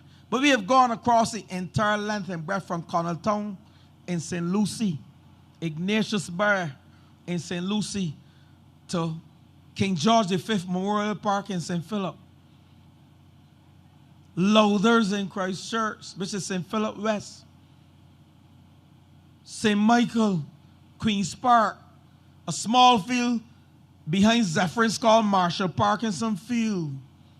37 facilities we will put lights on. And don't underestimate it, you know. Sports in this country has reached a stage that we have to monetize sports. Create a vibrant sporting industry. That sports is seen as an economic earner and just not for recreation and social gains. Yes, recreational gains are critical. We've had COVID and persons need to exercise, keep off the weight. I put on a little bit, but don't worry. Mental health challenges we have to address through sporting and exercise. But if we truly want to give our young sportsmen and women the opportunity to become global citizens and to put Barbados on the map, then we have to ensure that sports is given its rightful share of development in this country. And that is why this government is focusing on putting lights at playing fields and engaging in mini stadia. The mini stadia project, 15 mini stadia project, it is in the manifesto. Grantley Adams will be a mini stadium shortly. We are putting 15 across the length and breadth of Barbados, and St. Joseph will get its share. One at Grantley Adams, to the tune totally of just over $8 million. And that has been agreed by the Cabinet of Barbados. So if you think we are making sport at sports, then something is wrong. We are giving the young people the opportunity to earn a living and do business and make Barbados the best place through sports. I give the example of a man by the name of Anthony Joshua, a boxer, who was probably the richest man in the world in 2010. He had no degree, but what he had was a skill. And gone are the days when we as a government will separate academia from sports. We have done this. We have blended two.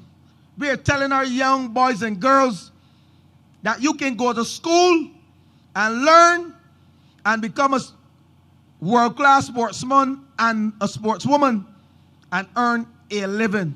That is why in our manifesto you will see the first sports school to come to Barbados will be done under this administration. I've started the work as Minister of Sports because we believe when we recognize young people under the age of 10 who are excellent and excelling in sports, we put them in that school and teach them and learn them so that when the time comes for scholarships, it becomes a lot easier for our young men and women in this country. And that is it for me. We have just piloted, and I wanted to bring it on stage, but I didn't see a podium because it might probably blow away. The first national sports policy will be created under this government. I sent a draft to cabinet some time ago, and Dale Marshall commented on it and ripped it up. He said, Dwight, this is as thorough as I want. So the national sports policy will come back to cabinet, which is the governance structure and the governance framework for sports in this country, so that when you see people want to invest in sports, they have a legal recourse, because out of the national sports policy will come the Sports Development Act. That will be the Bible for sports development in this country. And that is what we are doing as a government. Read our manifesto. So I am proud to be given the opportunity, and I want you to clap for Mayor Amor Motley, you know. Because Mayor Amor Motley, she spoke a lot about Dale tonight, but I will speak about her. A world leader, the Caribbean #1 leader, I make no apologies about that, who has done a job that I don't think no other prime minister was faced with. 100 years ago, we had the Spanish flu. Name another prime minister who have gone through COVID, the ash, the freak storm, Hurricane Elsa. Name a prime minister who has gone through that in this country. And we are still standing. We are still developing this country and providing opportunities for each and every one of you in this country. And I think she deserves the honor and the respect on January the 19th to return her again as the Prime Minister of this country. Because we have to carry on our developmental process, the transformational process, dealing with the challenges and the opportunities that present themselves for our people in this country. It is critical that we don't make any sport about the vote on January the 19th. I keep hearing people talking about voting for an opposition. You know, in 2008, we did the same thing, you know. We voted for an opposition.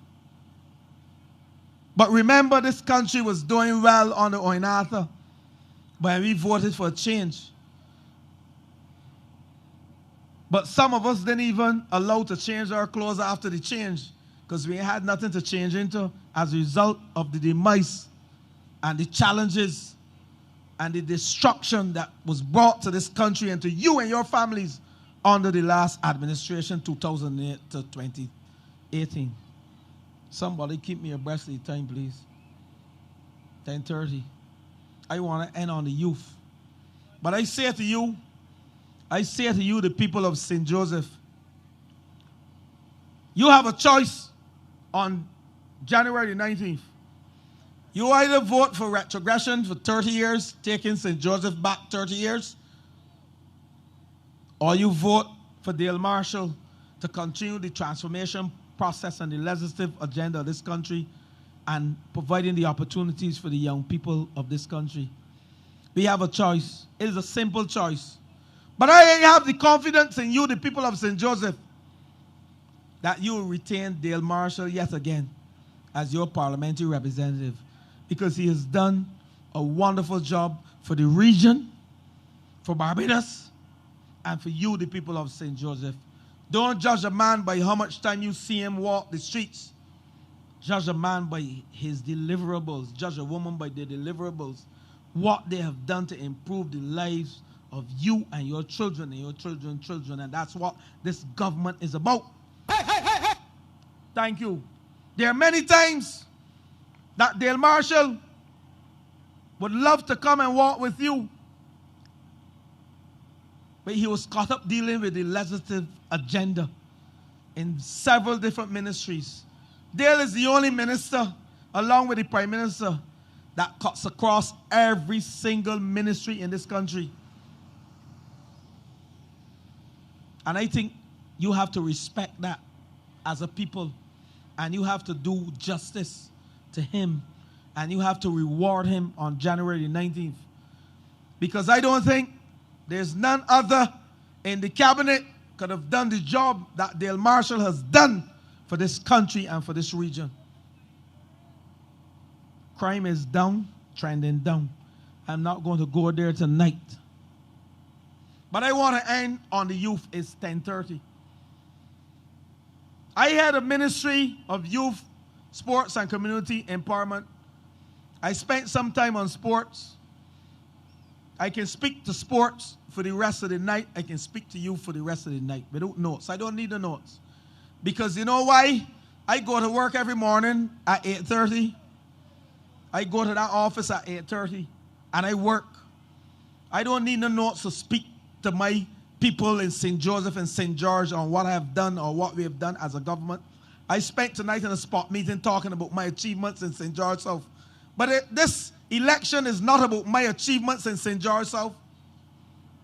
This election is about giving the Labour Party the mandate to carry on the transformational process that we have started and for dealing with the challenges that confront us in the international world and regionally and locally and the opportunities that confront us for our people, our young people. That's what this election is about. But I am ending on the youth because, you know, I said earlier that 50 years down the road, my son who was 14, you won't be seeing him taking much place in leadership in this country because he'll be 64.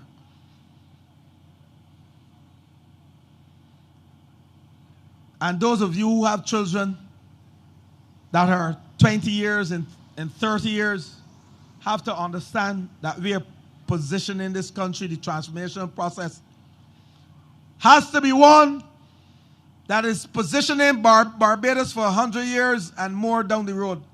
Our manifesto speaks to youth development.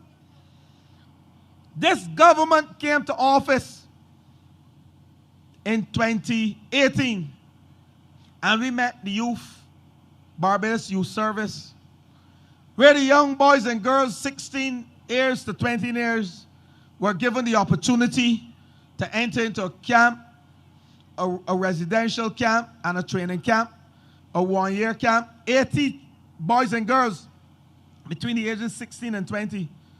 And this government under Mayor Montley and her astute leadership said those numbers, 80, are too small. Where we are looking at the soft skills of life for our young people, the discipline and the motivation and the respect, the psychosocial evaluation that speaks to addressing the challenges with them. You find out what are some of the challenges with them. They have counselors. The civics, the citizenship, citizenry, all those things were done. But we decided as a government that 80 young men and women are scratching the surface of our young people. We have 4,000 school leavers every year. The youth population in this country is 60,000. You believe that? 60,000. And if you take 80 annually, you are really not even scratching the surface. So we decided we are going to invest and start the Barbados Youth Advanced Corps, where we are training every cohort of 300 young men and women every year in the same analysis. But what we are doing is putting them in a residential camp for 12 weeks, 3 months, to deal with the softer skills. And then we are taking them and enrolling them in Barbados Samuel Jackman Prescott Institution, Barbados Community College, BIMAC, the Sojourner, Al Greens, to deal with agriculture.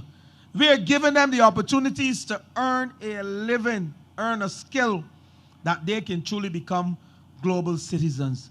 We believe that the young people have the creativity and the skill to transform this country and to make Barbados the best place to live, work, do business, and raise a family. And we are investing in our young people. Today, at the Barbados Youth Advanced Corps, we have enrolled, despite COVID, the Ash, Elsa, and the Freak Storm. We have enrolled some 625 young men and women between the ages of 16 and 20 in that program. And I know you clap for that because you have children and you're happy. Because all of our young people don't have to be degreed, have a degree. I have a few. Some of the richest people in the world, the millionaires, don't have degrees. But what they have skills. And they have the tenacity to learn, the motivation, the discipline to become millionaires. And that's what we want as a country. If we want to develop and compete with the first world countries, we have to talk about developing millionaires in this country. So that building just south of the airport by Paragon, at a value of some 13.5 million, will house 1,000 young men and women annually. So I want you to know that this government is about doing good things for the young people. And the people of St. Joseph, there should be no young man or woman, young boy or girl walking the streets of Lammings or Bathsheba or Parshall or any other parts of St. Joseph or Barbados without a skill. We are leaving no one behind. And I'm asking you, the parents, to take hold of this situation, and the young people who leave school without certificates. All is not lost, because the Ministry of Youth, Sports and Community Empowerment that I hold, I don't know what will happen after the 19th, but I'm telling you what we have done for our young people. We have what it takes to transform the lives of these young people and to make our parents happy and proud, because we don't want to be spending money at Her Majesty's Prison, the Dodds. I know, Matthew, that's your place of, you know, that's the place you love. But I don't want young people to go up there when we can deal with it. When the police are called, they're called to solve a crime and to address an issue after the fact. But the ministry that I have lead responsibilities for deals with the issues before the fact and try to address some of the deviants and the ills in this country and within our communities. I don't see why we should have so much shootings if we have done what we are doing as a country, as a government, to address the challenges with our young people. They must live in love and harmony and do what they have to do to make their parents proud and themselves proud. I often ask my son what he's doing for himself and not for his parents, because it's about you.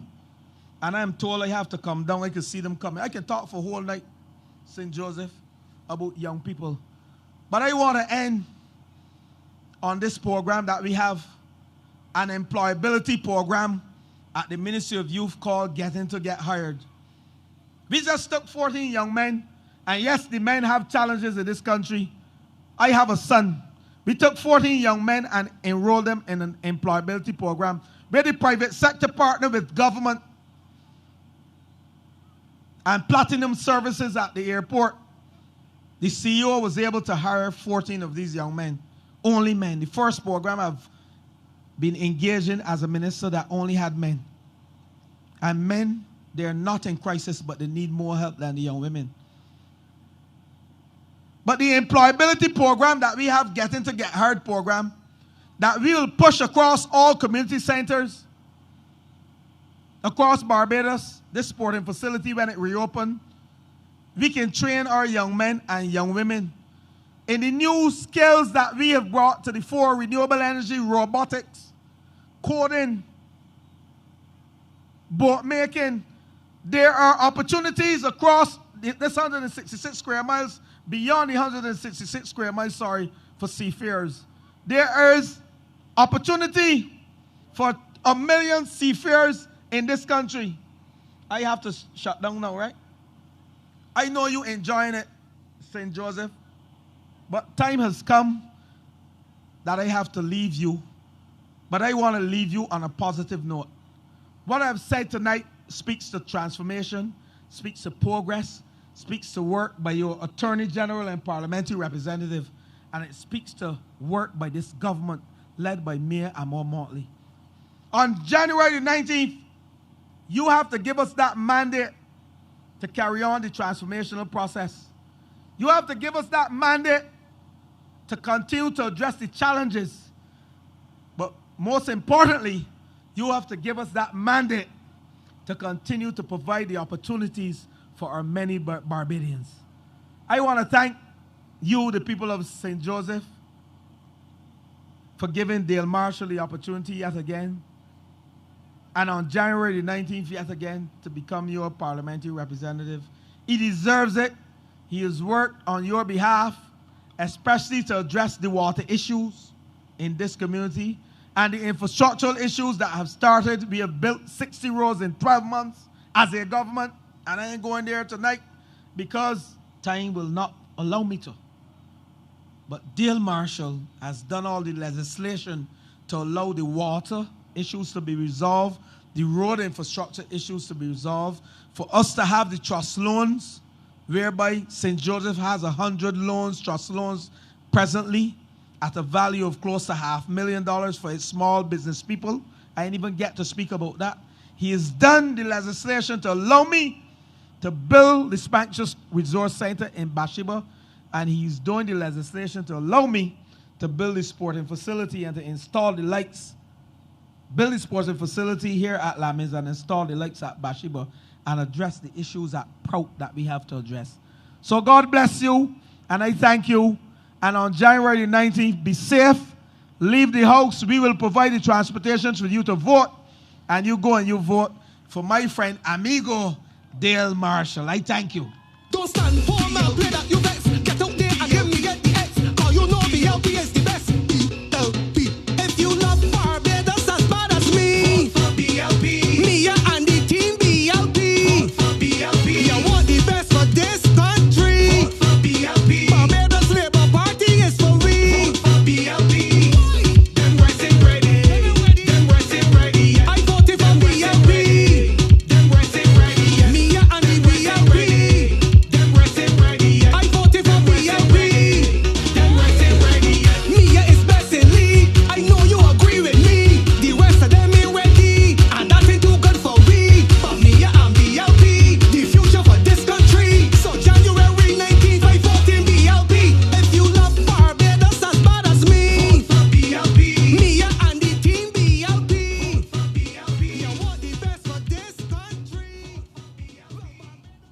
Thank you, Dwight. You've heard speaker after speaker tonight, endorsing Dale Marshall. You've heard the Prime Minister. But before we leave, I want to tell you that tomorrow night, the train journeys to kindergarten in St. Andrew at 7:30 p.m. tomorrow night will be in kindergarten St. Andrew. So you've been a good audience. Get home safely. Have a good night, and God bless you all. Enjoy it. Don't stand for my play that you vex. Get out there and give me the X. Cause you know BLP is the best.